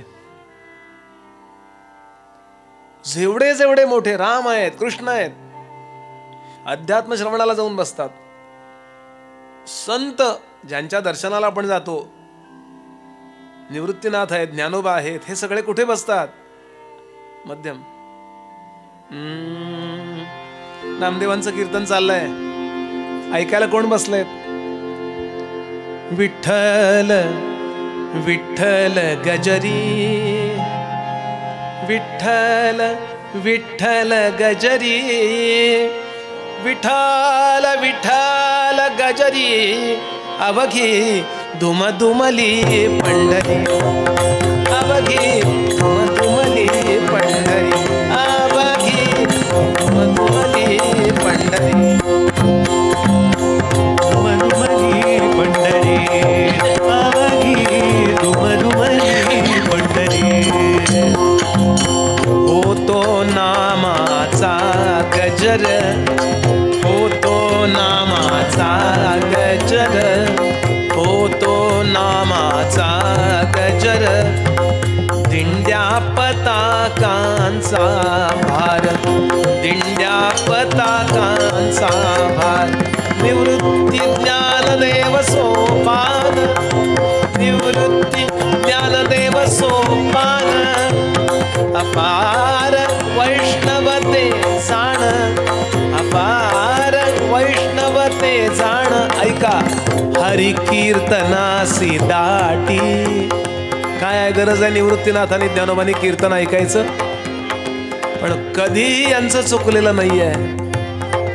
हरी हरी कीर्तनासी ताटी तेथे चोखा घाली मिठी तेथे चोखा घाली मिठी विठ्ठल विठ्ठल विठ्ठल गजरी विठ्ठल विठ्ठल गजरी विठ्ठल विठ्ठल गजरी अवघी तुमली पंढरी अवघी तुमली पंढरी अवघी तुमली पंढरी. श्रोते हो, आपल्या अनहिताचा आरंभ झाला हे कसं समजाल? समर्थ म्हणाले, श्रवणाचा अनादर आळसे करी जो नर तयाचा होय अपहार स्वहित विषयी. आणि याच्या विरुद्ध आपल्या कल्याणाला आरंभ झाला कशावरनं समजाल? आपल्याला हे सगळं आवडायला लागलं. कोणी येऊ कीर्तनकार प्रवचनकार, कोणी सांगणारा येवो, मी त्याची ओळख सुद्धा करून घेऊ नका. शांत बसा. समर्थ सांगतात, दुरी दिनासारखे वैसावे. काही कळत नाही असं लांब बसावं आणि एकाग्रतेने ऐकावं. एखादं वाक्य असं येऊन जातं हो, आपल्याला काय पाहिजे ते मिळूनच जातं त्यातनं. मी ग्वाल्हेरला गेलो होतो एकदा, कीर्तन रात्री होती माझी, कोणाच तरी आहे म्हणून गेलो मी ऐकायला. हे पूर्वजांनी, आमच्या गुरुजींनी शिस्तच लावून दिली, बसा ऐकायला. बसायला नाही मिळालं तर रेकॉर्डिंग ऐका गुरुजींचं सतत. असं नाही मला सांगायचंय म्हणून, सतत ऐका म्हणून ऐकायला गेलो. 1 तासामध्ये इतकं अस्ताव्यस्त प्रवचन होतं. काय म्हणजे 1 तासामध्ये एका वाक्याचा दुसऱ्या वाक्याशी संबंध नाही, असं अस्ताव्यस्त प्रवचन. पण गुरुजींचं आज्ञा, गेलंच पाहिजे. म्हटलं बघूया यात एक तरी वाक्य मिळतंय का. आणि एक वाक्य मला मिळालं. मला बाकीचं अस्ताव्यस्त असल्यामुळं ते नेटकं वाक्य मला इतकं लक्षात राहिलंय हो. ते गोंदवल्याचं महात्म्य सांगत होते. ते म्हणले, जिथे चित्तावर नाव गोंदवून मिळतं, गोंदवलं जातं, त्या गावाचं नाव गोंदवलं. मिळालं की नाही वाक्य मला? असंही होतं केवळ दर्जेदार नाही ऐकायला मिळत, पण दर्जा नसेल तरी त्यात काहीतरी एक वाक्य येऊन जातं ज्यात आपलं कल्याण असतं किंवा ज्याचा आपल्याला उपयोग असतो. आणि म्हणून समर्थ सांगतात, अनहित होऊ नये वाटत असेल तर सकुटुंब सपरिवार जाऊन बसा आणि अध्यात्म श्रवण करा. आज अनेक आईवडील आपल्या मुलांना पैसे मिळवायला शिकवतात, ठीक आहे ते, पण त्यांना दासबोध ज्ञानेश्वरी थोडी तरी शिकवलीत का? स्वतःचा प्रपंच सुद्धा नीट करू शकत नाहीत ते लोक, पण दासबोध ज्ञानेश्वरी जर आपण ऐकली तर आपलाही संसार नेटका होतो आणि आपण अनेकांचे आधार ठरतो. इतकं मोठं चित्त आपलं ज्ञानोबा आणि तुकोबा करून टाकतात. आणि इथे समर्थांनी हा 7व्या दशकातला 8वा समास पूर्ण केला. 9व्या समासामध्ये अजून डिटेल्स आलेत. आता श्रवण कैसे करावे. तुम्ही हे मोघम बोललात, ऐकलं पाहिजे ऐकलं पाहिजे, पण काय ऐकलं पाहिजे ते सांगा ना. ते सांगतो म्हणाले. आता श्रवण कैसे करावे तेही सांगिजे लाघवे, श्रोता अवधान द्यावे एक चित्ते. पहिल्यांदा टाळावं काय ते सांगतो. एक वक्तृत्व श्रवणी पडे, तेणे केला निश्चय विघळ मोडे, झाले समाधान मोडे, केला निश्चय विघडे अकस्मात. काही वेळा आपण विरुद्ध ऐकतो, जे आपल्याला उपयुक्त आहे, जे आपल्या कल्याणाचं आहे, काही वेळा विरुद्धच ऐकायला मिळते हो. म्हणजे उदाहरणार्थ, सगुण भक्ती हा भाग आहे आणि आपण सगुणाचे अधिकारी आहोत. सगुणाची सेवा करण्याचे आपल्याला प्रेम आहे, आपल्याला मूर्ती आवडते, आणि नेमकं त्या दिवशी ऐकलं मूर्तीत देव नाहीये. मोडलं की बरं, मूर्तीत देव नाही, सगळीकडे आहे तर मूर्तीत नाही का? परिपक्व नसतं. काय समर्थांचीच ओवी आहे दासबोधातली, सिद्धांचे जे निरूपण ते साधकासं न मने जाणं, पक्व नाही अंतःकरण म्हणून या. पंडित तुलसीदास बोरकर एकदा गोव्याला आम्ही बसलो होतो आणि ते वर्जस्वर वाजवत होते, म्हणजे दोन्ही रे दोन्ही ग, आणि तरी मूळ राग वाजवतच होते. हे मी वाजवायला गेलो तर किती तो रे दाबून धरायचा आहे, वर्ज असणारा स्वर किती किती प्रेस करायचा आहे हे मला नाही माहिती, ते त्यांना माहिती आहे. म्हणून कधी आपला जो जीवनाचा निश्चय ठरलेला आहे आत्ता या क्षणाला, त्याच्या विरुद्धचं ऐकू नका. आणि याला उदाहरण सांगतो मी आपल्याला, की इतकं दर्जेदार आपण ज्ञानेश्वरी ऐकतो, दासबोध ऐकतो, घरी गेल्यावर सिरियलचं बटन ऑन करतो. 4 दिवस सासूचे, आता नाहीत त्या सिरियल, आता कुठल्यात माहीत नाही मला. हां, आणि प्रत्येक मध्ये कुणाचं तरी पटत नाही हेच दाखवतात. मग आपलं पटत असलं तरी आपलं या सिरियल सारखं चालावं असं वाटायला लागतंय हो.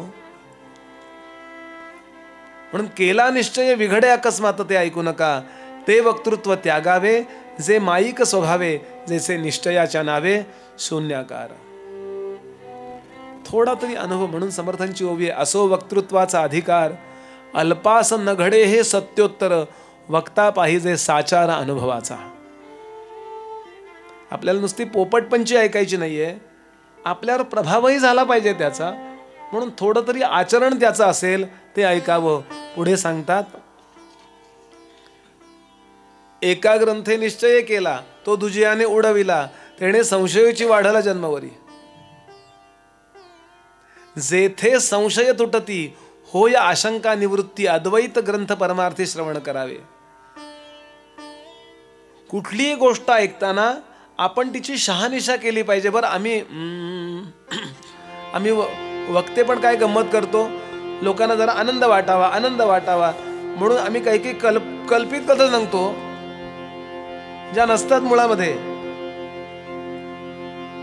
पण लोकांना वाटावं वा वा किती छान ना, काहीतरी आम्हाला म्हणजे सांगण्याचा हेतू असतो. पण तो हेतू न सांगता केवळ कथाच रंगवली जाते. म्हणजे मटार पोहे केल्यानंतर मटार इतके घातले की मटार पोहे आहेत का पोहे मटार आहेत. पोहे एवढे छान, मटार एवढे, उसळ केली का काय असं वाटतंय. एक उदाहरण सांगतो मी आपल्याला. महाभारतामध्ये कथा आहे की पांडव कौरवांचं युद्ध होऊ नये म्हणून गोपालकृष्ण साम करण्याकरता आले. साम म्हणजे युती करून द्यायला आले की अरे तुम्ही एकत्र व्हा, तुम्ही सगळे कौरवच आहात, कशाला भांडताय. 5 गावं फक्त पाहिजेत त्याला. इंद्रप्रस्थम, वृकप्रस्थम, जयंतम, वारणावतम आणि देहिमे कश्चिदन्यथा. 5वं कुठलंही द्या, फक्त 5 गावं पृथ्वीवरची, फक्त 5 गावं, भारतातली फक्त 5 गावं द्या आम्हाला. किती कमीत कमी मागणी हो. पण दुर्योधन म्हणला नाही. सुई जर वरून टाकली ओल्या मातीत तर त्या सुई जर अशी खोवली गेली तर सुई खोवली गेल्यानंतर जेवढं छिद्र पडेल तेवढी पण जमीन देणार नाही. काय उर्मटपणावं. दिल्लीत असे खूप लोक झालेत बरं. आजचं दिल्ली म्हणजे पूर्वीचा हस्तिनापूर. आम्ही मालक आहोत हे मध्ये मध्ये अवतार होत असतात यांचे. म्हणून भीमाला जिवंत ठेवा, चांगला जिवंत ठेवा, म्हणजे भीमाचं कार्य जिवंत ठेवा. झालं. प्रसंग असा आहे. मी का सांगतोय आपल्याला, काही वेळा काहीतरी वेगळंच आपण ऐकतो आणि आपण ते घट्ट धरून बसतो आणि त्यामुळे आपल्या मूळ संकल्पनाच डिस्टर्ब होतात. झालं. आता हे दुपारी 12-1 पर्यंत गप्पा चालल्या, बरं परत बसूया 2 वाजता 3 वाजता, पण जेवून येऊया. जेवणाचं सुट्टी असते ना मध्ये. दुर्योधन म्हणला मस्तपैकी पक्वान्नाची सोय केलेली आहे. कृष्ण म्हणले नको. जरी असतो अन्नार्थी प्रथमची वदतो तसे मी तुझला. दुर्योधना तू पक्वान न कर किंवा अजून काही कर, मी जेवायला येणार नाही. का? मी बाकी काही नाही, पण मी 2-3 नियम पाळतो जीवनामध्ये. पहिली गोष्ट, ज्याचं स्वतःचं कमावलेलं नाहीये त्याच्याकडे मी जेवत नाही. आणि दुसरं, माझ्यावर ज्याचं प्रेम नाही त्याच्याकडे मी जेवत नाही. बाकी 16 पाळायला जमेल तर जमवा, नाही तर नका जमवा. एवढे 2 नियम पाळा. एकदम प्रॅक्टिकल. आणि उद्धव नावाचा आपला शिष्य, उद्धव नावाचा आपला मित्र बरोबर आहे. तेव्हा उद्धवाला सांगितलं, उद्धवा आपण दुर्योधनाकडं उत्तम मेजवानीचं निमंत्रण आहे, खाण्याचं निमंत्रण आहे, तिकडे जेवायचं नाही बरं का. आपण कुठं जेवायचं? चलो विदुर घर जाय उधोजी, चलो विदुर घर जाय उधोजी, चलो विदुर घर जाय उधोजी, चलो विदुर घर जाय उधोजी, चलो विदुर घर जाय.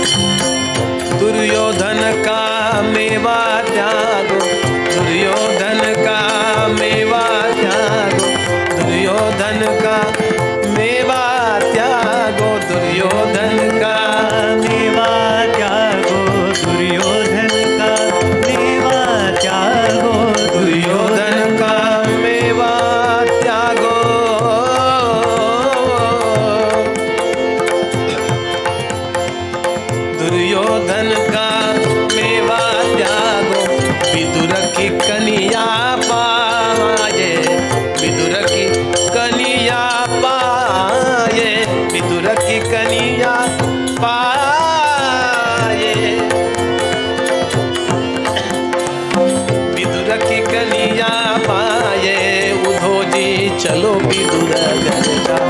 उधोजी चलो विदुर घर जाए। उधोजी चलो विदुर घर, चलो विदुर घर, चलो विदुर घर जाए। उद्धवा, आपण कुठं जायचं जेवायला? विदुराकडे जायचं. त्यानं कण्या वाढल्या तरी चालतील. आणि मग आम्ही कीर्तनकार बऱ्याचदा असं सांगतो की त्यानं कण्या वाढल्या. अहो, सार्वभौम सत्ता ज्या चक्रवर्ती सम्राटाची आहे तो होऊन गेलेला राजा शंतनू, ज्यानं अनेक यज्ञ केलेत, आणि दुसरा कुठलाही यज्ञ होईपर्यंत त्याला चक्रवर्ती मानावं म्हणजे सुपर पॉवर. तसं आज नाईलाजानं अमेरिकेला मानलं जातं. संपूर्ण जगामध्ये सगळ्यात श्रीमंत असणारी राजधानी हस्तिनापूर. त्या हस्तिनापुरातला राजमंत्री विदुर, सुवर्ण युग आहे ते. सुवर्ण युगातला इतका महामंत्री तो कण्या करत होता काय घरी. आज आपल्या देशावर याच्यावर किती कर्ज आहे तरी आपण कसे फिरतो, वावरतो. आपल्या घरी कण्या असतात किंवा असं कोणी येणार असेल तर कण्या आपण खात असतो त्या दिवशी कण्या करू नाही. पण आपण सातत्यानं ही कथा म्हणजे ही कथा सांगताना आमच्या दाताच्या कण्या झाल्या जाऊ म्हणजे कीर्तनकारांच्या. रंगवून रंगवून रंगवून हा विदुरानं कण्या केल्या खूप घरी. कोणी सांगितलं? म्हणून महाभारत वाचा. तो निश्चितच कण्या वाढण्यासारखा गरीब नव्हता. म्हणायचा भाव काय लक्ष, याला अर्थवाद म्हणतात. एखादी गोष्ट मोठी करून सांगायची असेल तर कसं सांगायची ही स्टाईल आहे आपल्या काव्याची. पण बऱ्याचदा आपण चुकीचं ऐकतो आणि कन्सेप्ट चुकीचा करून घेतो. कृष्णाना असा भाव म्हणायचा होता की विदुरानं कण्या वाढल्या तरी चालतील. आणि म्हणायची पद्धत अशीच असते, करायची असतात पंचपक्वान्न. असतो मोठा बंगला, पण आलेल्या लोकांना म्हणायचं असतं आमच्या गरीबाच्या झोपडीला तुम्ही पाय लावलेत. असंच म्हणायचं असतं की नाही. आमची गरीबाची भाजी भाकरी खा. केलीत पक्वान्न, साधं केलंय म्हणतो की नाही आपण बऱ्याचदा. साधा केलाय स्वयंपाक म्हणतो की नाही.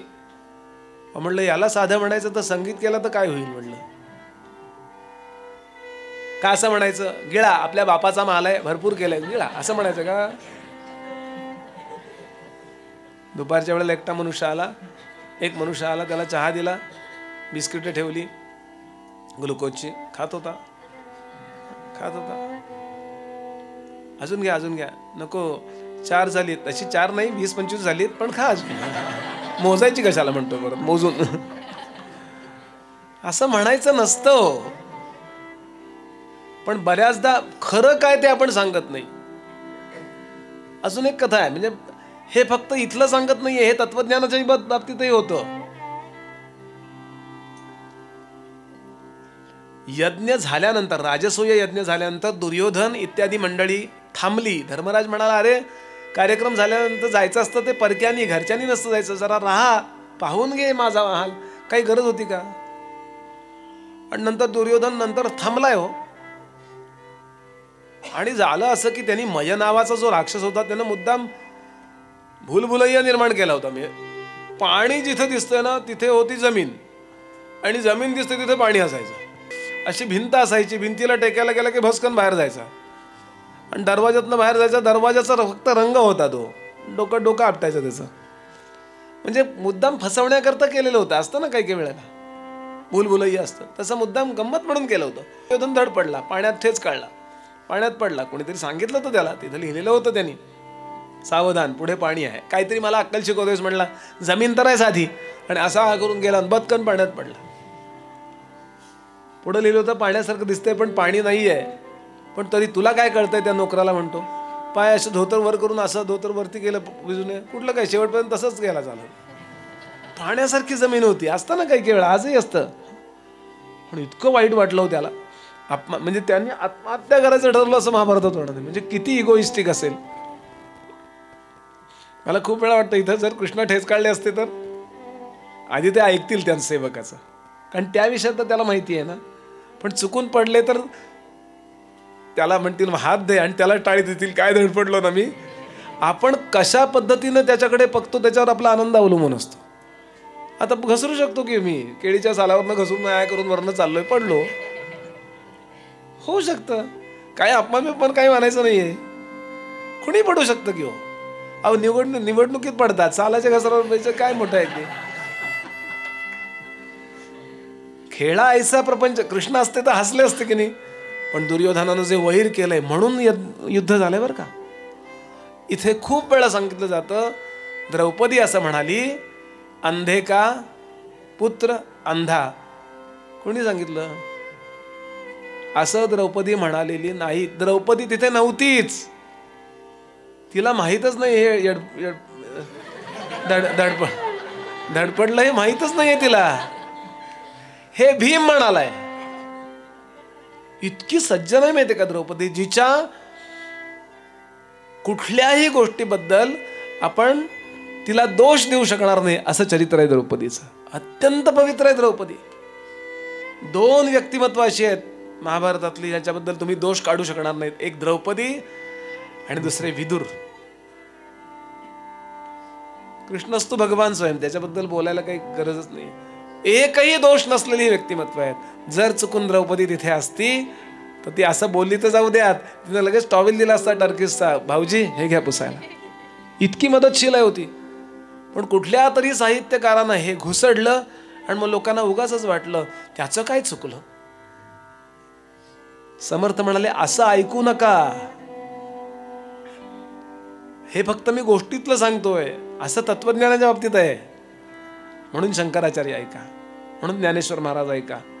कारण पुष्कळ वेळा तत्वज्ञानामध्ये अडकलेली माणसं असतात ना. कारण शब्दजालम महारण्यम चित्तभ्रमण कारणम. पुष्कळ वेळा असं होतं की आपण ते ऐकतो आणि घट्ट धरून बसतो.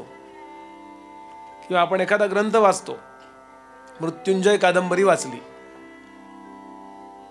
इतकं कर्णाचं महात्म्य सांगितले त्यांनी. मृत्युंजय कर्ण कर्ण कर्ण, आणि त्यात एक वाक्य आहे, आणि अर्जुनाला घाम फुटला. कधी घाम फुटलाय? अर्जुनानं एकट्यानं सगळ्यांना हरवलेलं आहे. द्रुपदाच्या त्या लग्नामध्ये पण हरवलंय द्रौपदीच्या प्रसंगात. दुसरं म्हणजे गोग्रहण प्रसंगात हरवलंय नाही का. उत्तर ड्रायव्हिंगला बसला आणि अर्जुन बृहन्नड रूपात होता आणि भीष्म समोर आहेत, कर्ण समोर आहेत, द्रोणाचार्य समोर आहेत, कृपाचार्य समोर आहेत, सगळे समोर आहेत, आणि एकट्या अर्जुनानं पराभव केला. ठार मारायचं नव्हतं त्यांना, पळून गेले नव्हते. मग तेव्हा ते कानाचं ते होतं सगळं कवच कुंडल. कर्णाचं वर्णन असं आहे, कर्ण खाली उतरला, रथातनं नाही पळाला, खाली उतरून पळाला. का? रथाला वेळ लागतो. परवा त्या नगरून येत होतो, मग खराडीहून डावीकडे वळलो मी, स्वारगेटकडे यायचं म्हणून. गर्दी असते बघा त्यावेळेला संध्याकाळी. माझा एक मित्र चालला होता त्या भागात, त्याला बघितलं, अरे चल म्हणलं तुला सोडतो. नको नको म्हणला, मला गडबड आहे. कळला का अर्थ? एक मला असा प्रसंग सांगा की कर्णानं अर्जुनाला हरवलं, एक. पण बऱ्याचदा आपण कादंबरी कर्ण महान आहे बरं का, त्याबद्दल प्रश्न नाही, पण जिथे महान आहे तिथे तो महान आहे, सगळीकडे तो महान नाहीये. कृष्णापेक्षा महान दाखवलाय त्या कादंबरीकारांनी. मला त्याच्याबद्दल नाही बोलायचं, ते वाचून आपण त्या मताचे होतो आणि कर्णाचं सगळं बरोबर होतं आणि कृष्णाचं सगळं चुकीचं होतं. असे आपण जर झालो, समर्थ म्हणाले अनहित आपलं होतं. म्हणून कधी अशी चुकीची गोष्ट वाचू नका, चुकीची गोष्ट ऐकू नका. माहिती असावं हे चुकीचं आहे हे माहिती असण्याकरता माहिती असावं, पक्क असावं. काहीतरी नवीन आपण वाचतो, काहीतरी नवीन आपण ऐकतो आणि तदाकार वृत्ती होते. समर्थ म्हणाले यांनी होतं काय, आपलं अनहित होतं आपल्या कन्सेप्ट चुकीच्या झाल्या तर. आणि म्हणून ज्यानं आपण अपग्रेड होऊ, आपण महान होऊ, असंच ऐकावं. समर्थ म्हणतात ग्रंथ बहुत असती. काय ऐकावं? नाना विधाने फळश्रुती, जेथे नुपजे विरक्ती भक्ती, तो ग्रंथची नव्हे. मोक्षवीण फळश्रुती, ते दुराशेची पोथी, ऐकता ऐकता पुढं ती दुराशाची वाढे. श्रवणी लोभ उपजेल जेथे, श्रवण करायला लागल्यानंतर जिथे मला हे मिळेल ते मिळेल, नाही का पुष्कळ वेळा हे वाचलात ना तुम्ही, तुमचं अमुक होईल, हे अमुक अमुक केलं ना तुमचं तमुक तमुक होईल. अरे हे जाहिरात केल्यावर काय हो, अमक्या ब्लेडनी दाढी करा, की तुमचा इंटरव्ह्यू मध्ये तुम्ही पास होणारच आहात शिकला नसाल तरी. अरे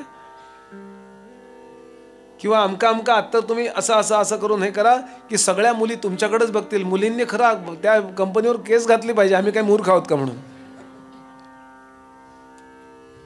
असं आहे हो, आपल्या कष्टाला काही महत्व नाही का? आपल्या सातत्याने केलेल्या नेमक्या प्रयत्नांना महत्व नाही का? समर्थ सांगतात कधीही असलं, याला समर्थ अंधश्रद्धा म्हणतात. अंधश्रद्धा अजिबात ऐकू नका. मी आपल्याला मुद्दाम गोष्ट सांगतो, घडलेली गोष्ट नाही, कारण मी त्यांच्याकडे नेहमी उतरतो अकोल्याला, किंवा तरी बोललोही असेल मी तुमच्याकडे. प्रल्हाद महाराजांच्या अनुग्रहित आहेत त्या ताई, अजून आजी आहे तशा. प्रल्हाद महाराजांचा अनुग्रह त्यांचा आहे. त्यांना मुलगी झाली, पहिली, दुसरी मुलगी झाली, तिसरी मुलगी झाली. त्यांना मुलगा पाहिजे होता. त्या दासबोध पारायणाला बसल्या होत्या. महाराज त्यांच्याकडे उतरायचे, ज्या खोलीत उतरायचं तिथे मी राहिलोय बरं. प्रल्हाद महाराज म्हणजे आत्ता होऊन गेलेले गोंदवलेकर महाराजांचे विदर्भातले अवतार म्हणतात त्यांना. त्यांना आम्ही पाहिलेलं नाहीये, पण त्यांच्या सौंना माईंना पाहिलेलं आहे. मायबाई फार साध्या होत्या, भोळ्या होत्या. काय त्यांचं चरित्र सांगतात तेच सांगावं असं वाटतं. साखर खेरड्याला त्यांची समाधी आहे. गोंदवलेकर महाराजांचे शिष्य पांडुरंग बुवा उर्फ रामानंद स्वामी, ज्यांची जालन्याला समाधी आहे, त्यांचे शिष्य प्रल्हाद महाराज. तर प्रल्हाद महाराज यांच्या ताईंकडे उतरायचे. दासबोध पारायण करत होत्या. त्या बोलल्या नव्हत्या कोणाशी काही. एक दिवस हाक मारली त्यांनी, प्रभा इकडे ये. दासबोध वाचल्यानंतर तुला मुलगा होणार नाहीये बरं. स्वतःहून म्हणाले, या जगातली सगळी मुलं आपली आहेत हे समजण्याची दृष्टी दासबोध तुला देईल म्हणाले. काय वाक्य आहे हो. समर्थ सांगतात ह्या कन्सेप्ट ठेवा. श्रवणी लोभ उपजेल जेते, मला यातनं काहीतरी मिळतं. चमत्कार झालेले आहेत. बडोद्याला एका भूताचा, प्रेताचा उद्धार दासबोधाच्या आधारानं टेंबे स्वामींनी केलेला आहे. असे दासबोधाचीच गोष्ट आहे, होऊ शकतं. पण त्या लोभाकरता तुम्ही ते वाचू नका. श्रवणी लोभ उपजेल जेथे, विवेक कैचा असेल तेथे. बैसली दुराशेची भूते तया अधोगती. ह्यातनं मला काय मिळेल, त्यातनं मला काय मिळेल.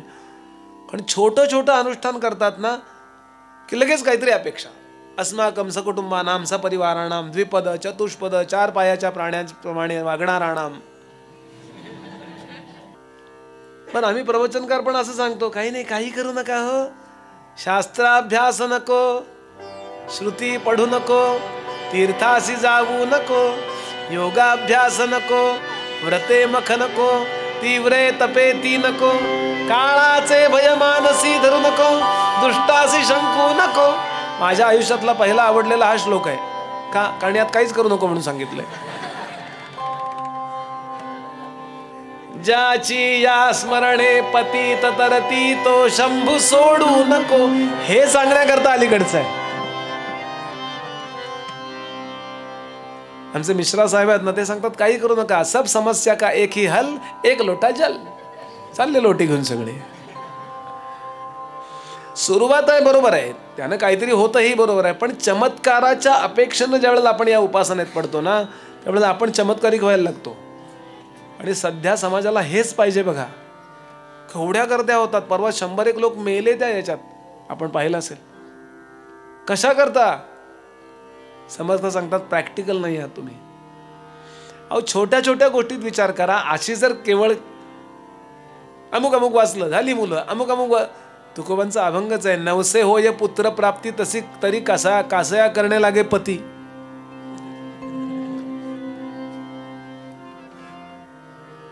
समर्थ सांगतात असलं काहीतरी अजिबात डोक्यामध्ये हे कचरा भरूच नका. व्हेरी प्रॅक्टिकल राहा. याकरता एक दृष्टांत गंमत म्हणून सांगतो. एकदा काय झालं, मत्स्येंद्रनाथ गोरक्षनाथ 2 जण प्रवासात होते. प्रवास चालू आहे. एका गावात आले. अंघोळ संध्या झाली, अमुक काय ज्यांचं ते अनुष्ठान असतं ते सगळं झालं.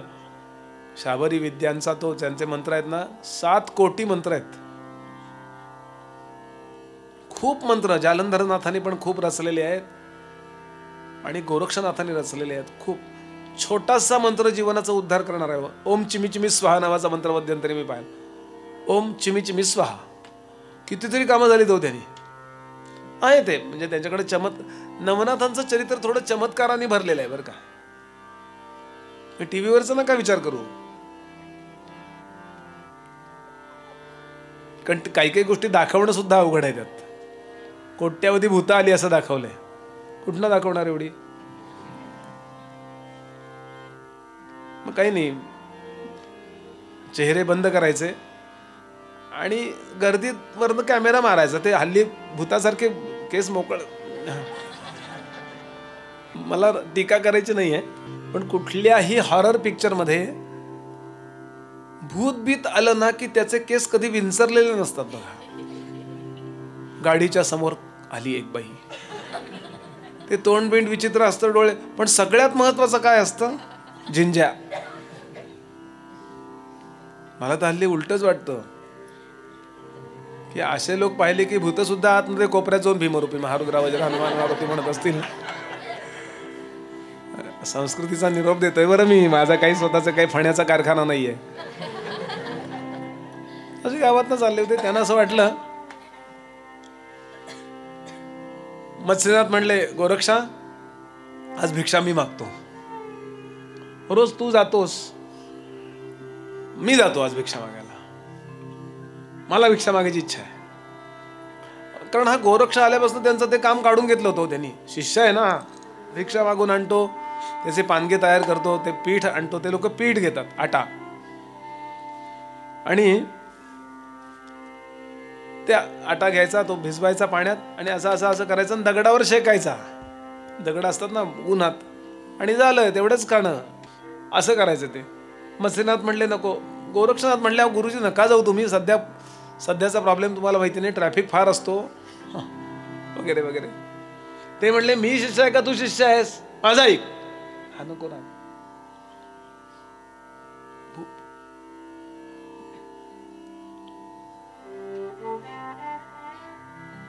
आणि काय करणार? गोरक्ष आपले बसून राहिले गावाच्या बाहेर एका नदीच्या काठी, एका झाडाखाली. मत्स्यनाथ गेले, एका दारासमोर उभे राहिले. अलख निरंजन गर्जना केली त्यांनी. गर्जना केल्यावरती एक बाई बाहेर आल्या, लहान मुलाला घेऊन आल्या, आणि त्याच्याकडनं यांच्या एवढ्या वाडग्यामध्ये मुठभर पीठ वाढलं. लहान मुलाकडून वाढावं, कारण काय माहिती का, त्याला द्यायची सवय लागते, हे महत्वाचं आहे. पण तिच्या डोक्यात होतं कमी जातं.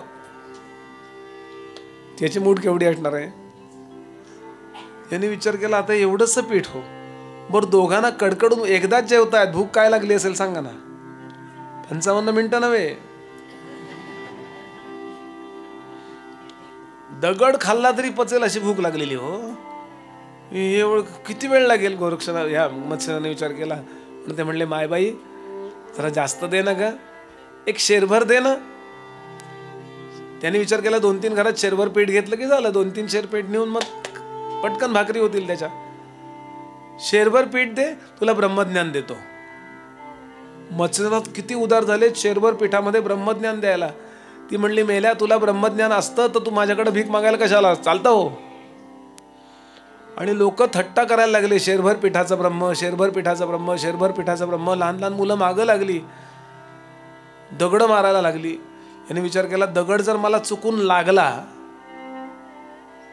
आणि थेंबर रक्त इथं सांडलं तर परमेश्वर या गावाला शाप देईल.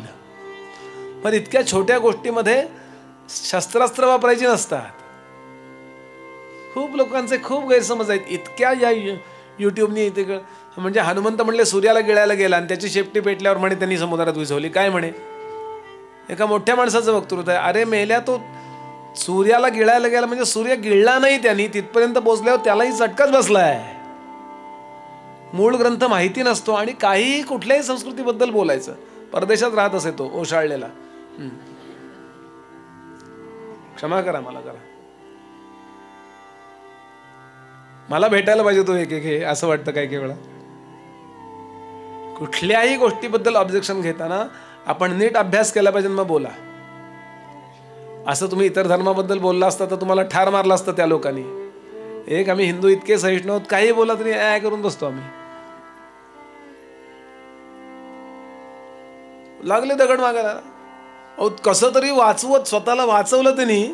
पण या गावाला शाप होईल हो परमेश्वराच्या व्यवस्थेने.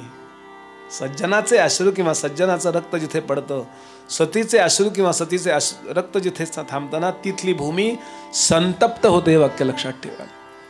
शाप दिला जातो. अरे या टेंबे स्वामींनी शाप दिलेला एका गावाला. आजही लाखोची गर्दी व्हायची तिथे, आज तिथे काही लोक जमतात का? शाप झालाय त्या गावाला एका संन्याशाचा. टेंबे स्वामींनी माहिती सांगितली. टेंबे स्वामींनी नाही शाप दिला, म्हणले या ठिकाणी संन्याशाचा अपमान झाला, परमेश्वराच्या सिस्टीमनी शाप दिला. म्हणून वाचून आपल्याला दगड लागू नये म्हणून असे पळत पळत पळत आले आणि वाचून, गोरक्षा काही आपली गरज राहिली नाही रे, सिद्धीचं अन्न आपण खात नाही, तर आपण आत्ता पंचपक्वान्न बनवू शकतो. काय झालं? आधी ते म्हणले घाम पुसा, आंघोळ करा. काय झालं? म्हणले असं असं झालं म्हणून मी जातो म्हणून सांगत होतो. मला माहिती लक्ष्मी रोडला किती गर्दी असते.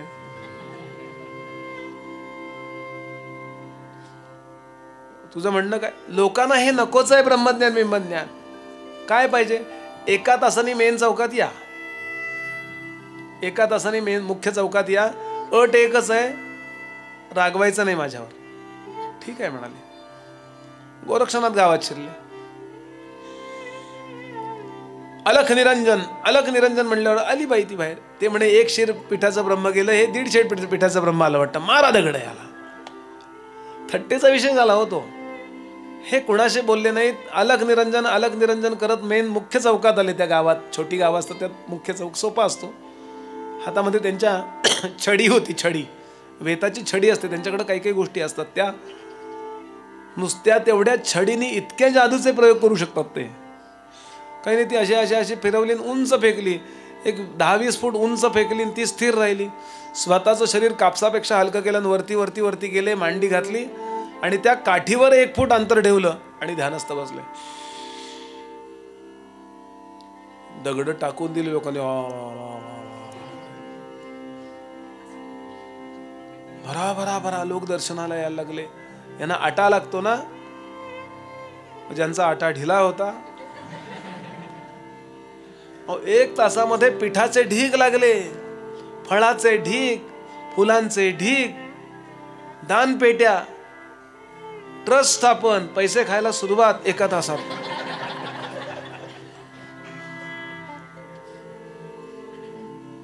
एका तासात बरंच काय काय घडामोडी झाल्या. आता ठरलेलं होतं 1 तासाने या. मत्स्यनाथ आले. आता गर्दी ही पाहिली त्यांनी. एकाने सांगितलं, बघ तुझा बाप बसलाय बघ. म्हणले याला म्हणतात ब्रह्म. येतं का तुला असलं काही? इतके रागावले. सिद्धीचा वापर असा करतोस? भरपूर सिद्धी असाव्यात पण त्याचा वापर कधी देखावा होता का म्हणे. सरक बाजूला सरका, बाजूला सरका, बाजूला सरका करत मध्ये आले. गोरक्षा खाली ये. गोरक्षनाथांनी समाधी मोडली, खाली आले. ती काठी हातात घेतली, चरणावर मस्तक ठेवलं. गुरुजी काय रागवायचं नाही ठरलं होतं. तुला प्रूव्ह काय, सिद्ध काय करायचंय? लोकांना हे पाहिजे. लोकांना त्यांचं जीवनाचं कल्याण ज्यांनी होणार आहे तो उपदेश नको आहे, त्यांना चमत्कार पाहिजे. समर्थ म्हणाले असा कधीही अपेक्षेचा भाग या कथेमध्ये नसावा. श्रवणामध्ये, अध्यात्मामध्ये लोभ जर उपजला तर त्याचं कल्याण कसं होईल? बैसली दुराशेची भूते. भूत म्हटले मला काहीतरी मिळालं पाहिजे, माझ्या मुलीचं लग्न झालं पाहिजे, माझ्या मुलाला मुलगा, काय म्हणजे ते मागवू नका असा मुद्दा नाहीये, पण त्याकरता हे मुख्य नाहीये. मुख्य हेतू तो नाहीये. मुख्य आपलं जीवन अंतर्बाह्य सुधारलं पाहिजे. समर्थ म्हणाले असं कधीच जीवन नसावं. आणि म्हणून केवळ नाशिवंत संसाराकरता मागू नका. तैसे संसारी मनुष्य पाहे संसाराची वास, परिते भगवंताचे अंश भगवंताची इच्छिती. ज्या करता ज्ञानोबानी ज्ञानेश्वरी सांगितली आहे त्याकरता मी ती ऐकायला बसणार आहे. होईल असं की तुम्ही ज्ञानेश्वरी ऐकायला बसलात, श्रद्धा अंतःकरणात वाढली, परमेश्वराला तुमची दया आली, व्यवहारातली गोष्ट एखादी झाली, मुलाला नोकरी लागली, होऊ शकतं असं. आणि इथे इतके चमत्कार झालेले, तो मेलेली माणसं जिवंत केलेली आहेत नामदेव महाराजांनी, तुकाराम महाराजांनी. तुकाराम महाराजांचा अभंग आहे, असा एक प्रसंग झालाय, त्या प्रसंगात जात नाही. नामदेवांच्या जीवनात एक घटना घडली. उत्तर भारतात होते आणि एका मुस्लिम माणसानं, एका ठाणेदारानं एक गाय मारली आणि हजारोंची गर्दी होती, मध्ये आणून टाकली गाय. अशी गाईला उठवा तर तुमचा विठोबा खरा. अहो घाबरले हो नामदेव महाराज. एकदम आलेलं संकट. ते नाम घ्या वगैरे सांगत होते. एकदम आलेलं संकट. ते म्हणले मला जरा वेळ द्या, 72 तास द्या.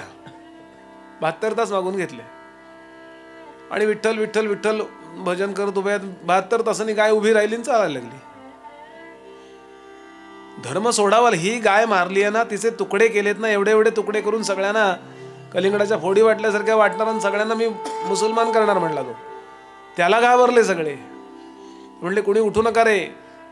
आणि नंतर 72 तासांनी गाय उठली, चालायला लागली. तो शरण आला, त्यांचा शिष्य झाला वगैरे. नामदेव महाराज म्हणले पांडुरंगा 72 तास कशाला लावलेस रे, लगेचच्या लगेच का नाही. ते म्हणले तू 72 तास म्हटला म्हणून, नाही तर दुसऱ्या मिनिटाला मी उठवली असती. अशी गोष्ट आहे. होऊ शकतं काही होऊ शकतं, पण ते होण्याकरता कथा नाहीये. मेलेला मनुष्य जिवंत होण्याकरता, मेलेली गाय जिवंत होण्याकरता कथा नाहीये. माझं मेलेलं मन जिवंत होण्याकरता कथा आहे. मला केव्हा तरी आत्मज्ञान झालं पाहिजे, याच्याकरता मी काय साधन केलं पाहिजे हे सांगण्याकरता कथा आहे. समर्थ सांगतात ते आपण ऐकलं पाहिजे. विनोदात प्रमाणापेक्षा जास्त रमू नका. समर्थन सांगतात योग्य तेवढे विनोद असले पाहिजेत. प्रसंगी विनोद रागरंगे करावे, समर्थांची ओवी आहे.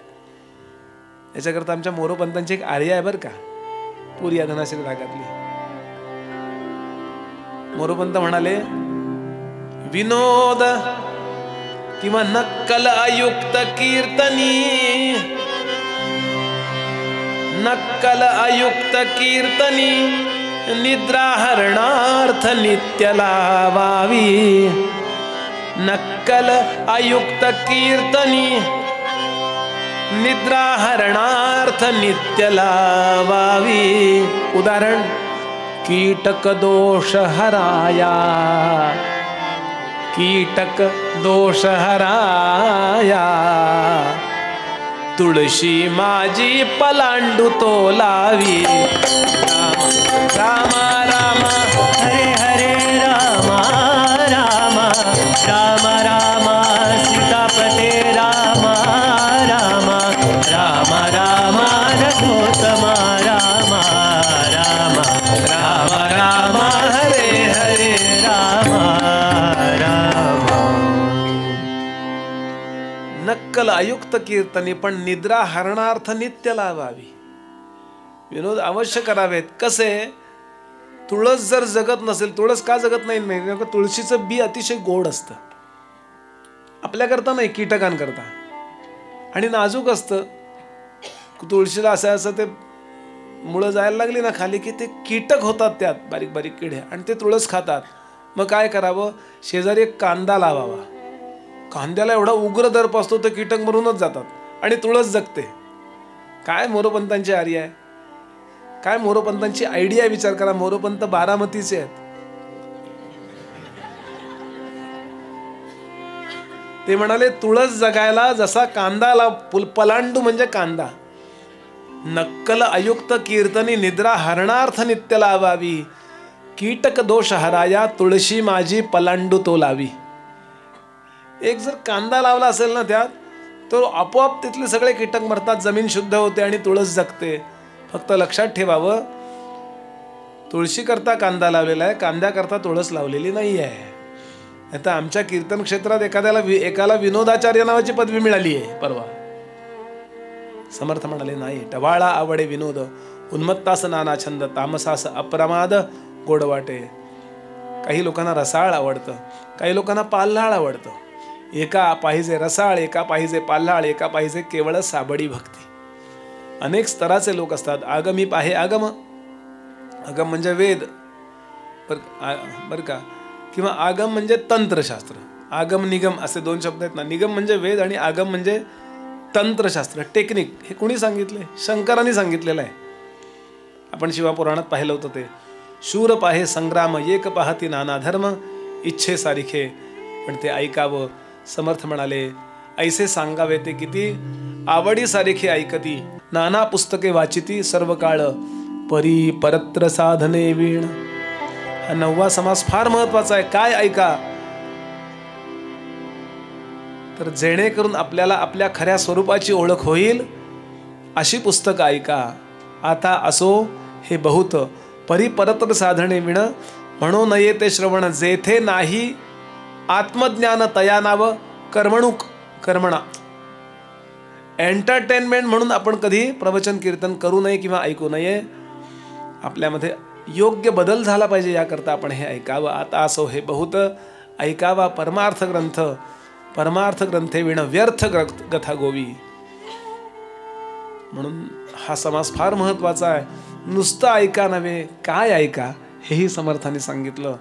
यानंतर मरावं कसं सांगणारा हा 10वा समास आहे, 7व्या दशकातला 10वा समास. मरावं कसं, मरणाच्या दिवशीचा विचार करून ठेवावा म्हणाले. बरं, आणि म्हणून या 10व्या समासाचंच नाव आहे देहांत निरूपण.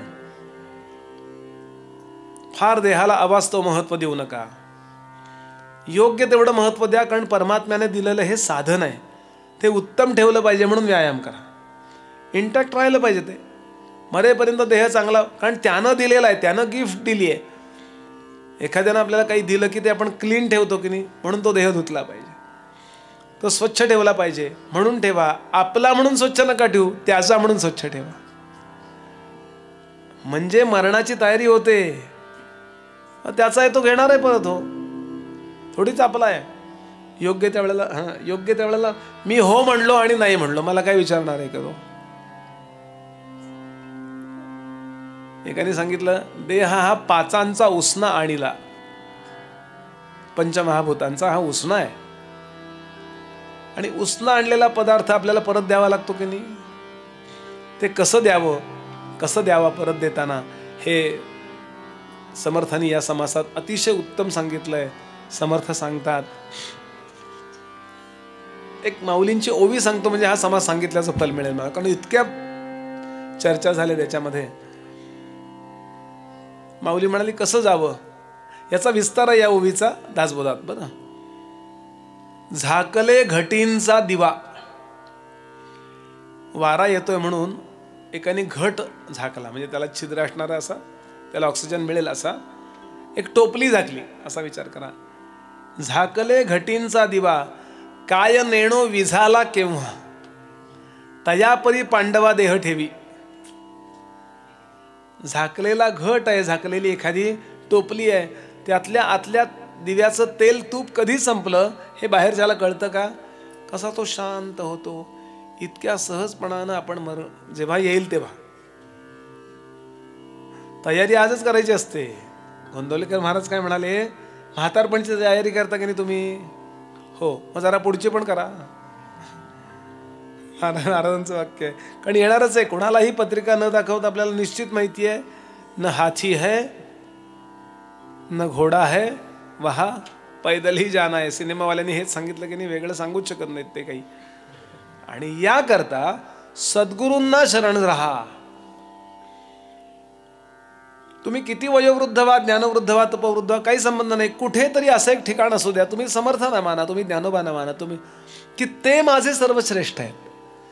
एक ही निष्ठा जर असे कोणाचे तरी होऊन जगा. शेवटचा जो बादशाह होऊन गेला बहादूर शाह जफर, ज्याला दिल्लीहून अटक केली इंग्रजांनी, आणि तो अध्यात्मातला होता, अधिकारी होता. ते इस्लाम सोडून द्या, सगळीकडे संत झालेले आहेत. त्याला शेवटी रंगूनला पाठवला इंग्रजांनी, तुरुंगात टाकला. तो तिथे समाधी लावून बसायचा, जप करत बसायचा आणि कायम हसत असायचा.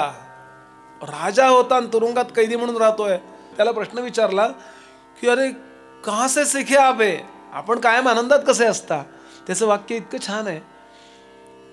तो म्हणाला, हम कुछ न हंस के सीखे हैं, न हम कुछ हंस के सीखे हैं, न कुछ रो के सीखे हैं, न हम कुछ हंस के सीखे हैं, न कुछ रो के सीखे हैं, जो कुछ थोड़ा सा सीखे हैं उसी के हो के सीखे हैं. आपण कुणाचे तरी झालं पाहिजे हो. आपण कुणाचे मानतोय स्वतःला. मी दत्तप्रभूंचा आहे.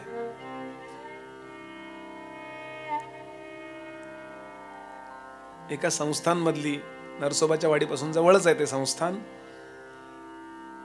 तिथल्या संस्थानिकांनी ठेवलेली स्त्री, वेश्या, वारांगना, तिचं नाव आहे आवडा साने. 100 वर्षापूर्वीची गोष्ट आहे. तिचा कोणीतरी अपमान केला, तू अशी आहेस तशी आहेस. खूप चांगली होती, गाणं चांगलं म्हणायची, नृत्य चांगलं करायची, गुणी होती आणि परंपरेनं त्यात होती. तिला आवडते म्हणून त्यात नव्हती. तो आपल्याकडे व्यवसाय मानला गेलेला आहे. शिवमहापुराणात अशा लोकांच्या कथा आहेत. दत्तात्रेयांची एक गुरु आहे, सद्गुरूंपैकी एक, पिंगला नाव आहे तिचं. वेश्येकडे बघण्याची आपल्या भारतीय समाजाची दृष्टी वाईट नाही आहे. सज्जनांची दृष्टी, शास्त्राची दृष्टी फार चांगली आहे. का? जगातल्या वाईट लोकांचा वाईटपणा रिचवल्यामुळं पतिव्रतांचं पातिव्रत्य चांगलं राहतं यांच्यामुळं, म्हणून त्यांना सन्मान आहे आपल्याकडे. फार आपली भारतीय संस्कृती वेगळी आहे हो. अपमान नाही करत आपण कोणाचा. तशी त्या अवडासाने येऊन राहिली नरसोबाच्या वाडीला.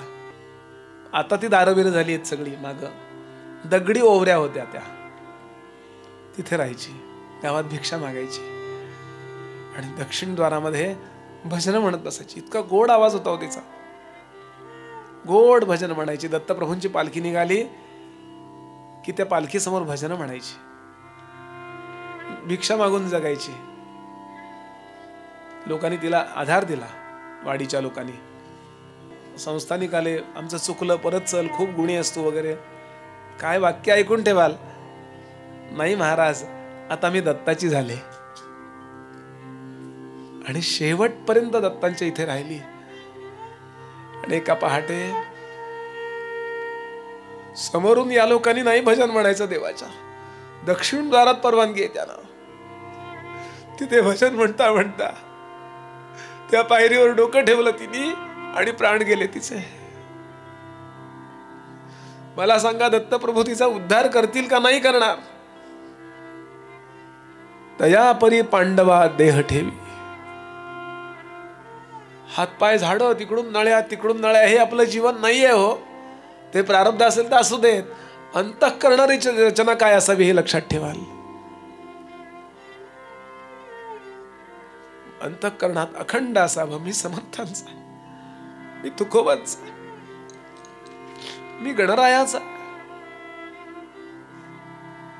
देहही त्याचा आहे, प्राणही त्यानंच निर्माण केलेले आहेत. आणि म्हणून मी, माझ्यातलं चैतन्य सुद्धा तोच आहे. रामा, मी तुझा आहे.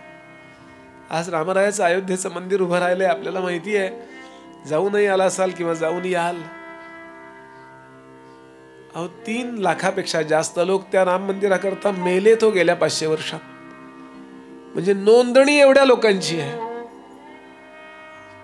त्यांचं मरण फुकट जाईल का बोला? काही कारण नाही. जिथे राम जन्माला आला तिथे रामाचं मंदिर पाहिजे. किती बेसिक मागणी आहे हो. आणि या विषयाला राजकारणात अडकवलं या राजकारणी लोकांनी. पण खरा रामभक्त जो आहे तो समजतो, मी रामाकरता आहे ना. सावरकरांनी म्हटलंय, तुझं साठी मरण ते जनन, तुझं वीण जनन मरण, तुझं वीण जनन ते मरण. समर्थ हे या समासात सांगतात. आणि इथे ओवी आली, सरली शब्दांची खटपट, आला ग्रंथाचा शेवट. इथे ग्रंथ संपलाय जुना दासबोध. सरली शब्दांची खटपट, आला ग्रंथाचा शेवट. येथे सांगितले स्पष्ट सद्गुरु भजन. म्हणून कुणाचं तरी स्वतःला मान असला अनुग्रह घेतला तर जा, अनुग्रह घ्या ज्ञानोबांकडे जाऊन. काही विशेष करू नका. एका कागदावर रामकृष्ण हरी लिहा. याला दक्षिणामूर्ती विधान म्हणतात बरं. त्या गुरुजींना सांगा, त्याच्यात गर्दी कमी असताना जा, म्हणजे सोपं जातं. तिथे ठेवा ती रामकृष्ण हरी लिहिलेली पट्टी समाधीवर. एक माळ ठेवा, एक नारळ ठेवा, थोडी दक्षिणा काहीतरी ठेवा. आणि माऊलींसमोर एवढंच म्हणा, माऊली मी तुमचा आहे आणि तुम्ही माझे आहात. आणि त्या गुरुजींना सांगा, द्यावं तो मंत्र मला. दिला त्यांनी मंत्र तुम्हाला, रामकृष्ण हरी, झालात तुम्ही शिष्य त्यांचे. आणि ती माळ घ्या, नारळ अर्पण करा. नारळ म्हणजे डोक्याचं प्रतीक आहे. आता ते सांगतील तसा मी ऐकेन. लगेच सुरुवात होते हो आपल्या म्हणजे थोडक्यात शिक्का मारून घेतलात तुम्ही तुमच्या. नुसतं डॉक्युमेंट नाही, नोटरी. आपला असेल कुठे श्रद्धा आणि ते देतच तिला अनुग्रह, माणसाकडून घ्या. असा एक गुरु, कुठूनही गुरुतत्व प्रकट होऊ शकतं. मला आता तो मुद्दा सांगत बसायचा नाहीये. आपण कुणाचे तरी असा हा मुद्दा सांगायचा.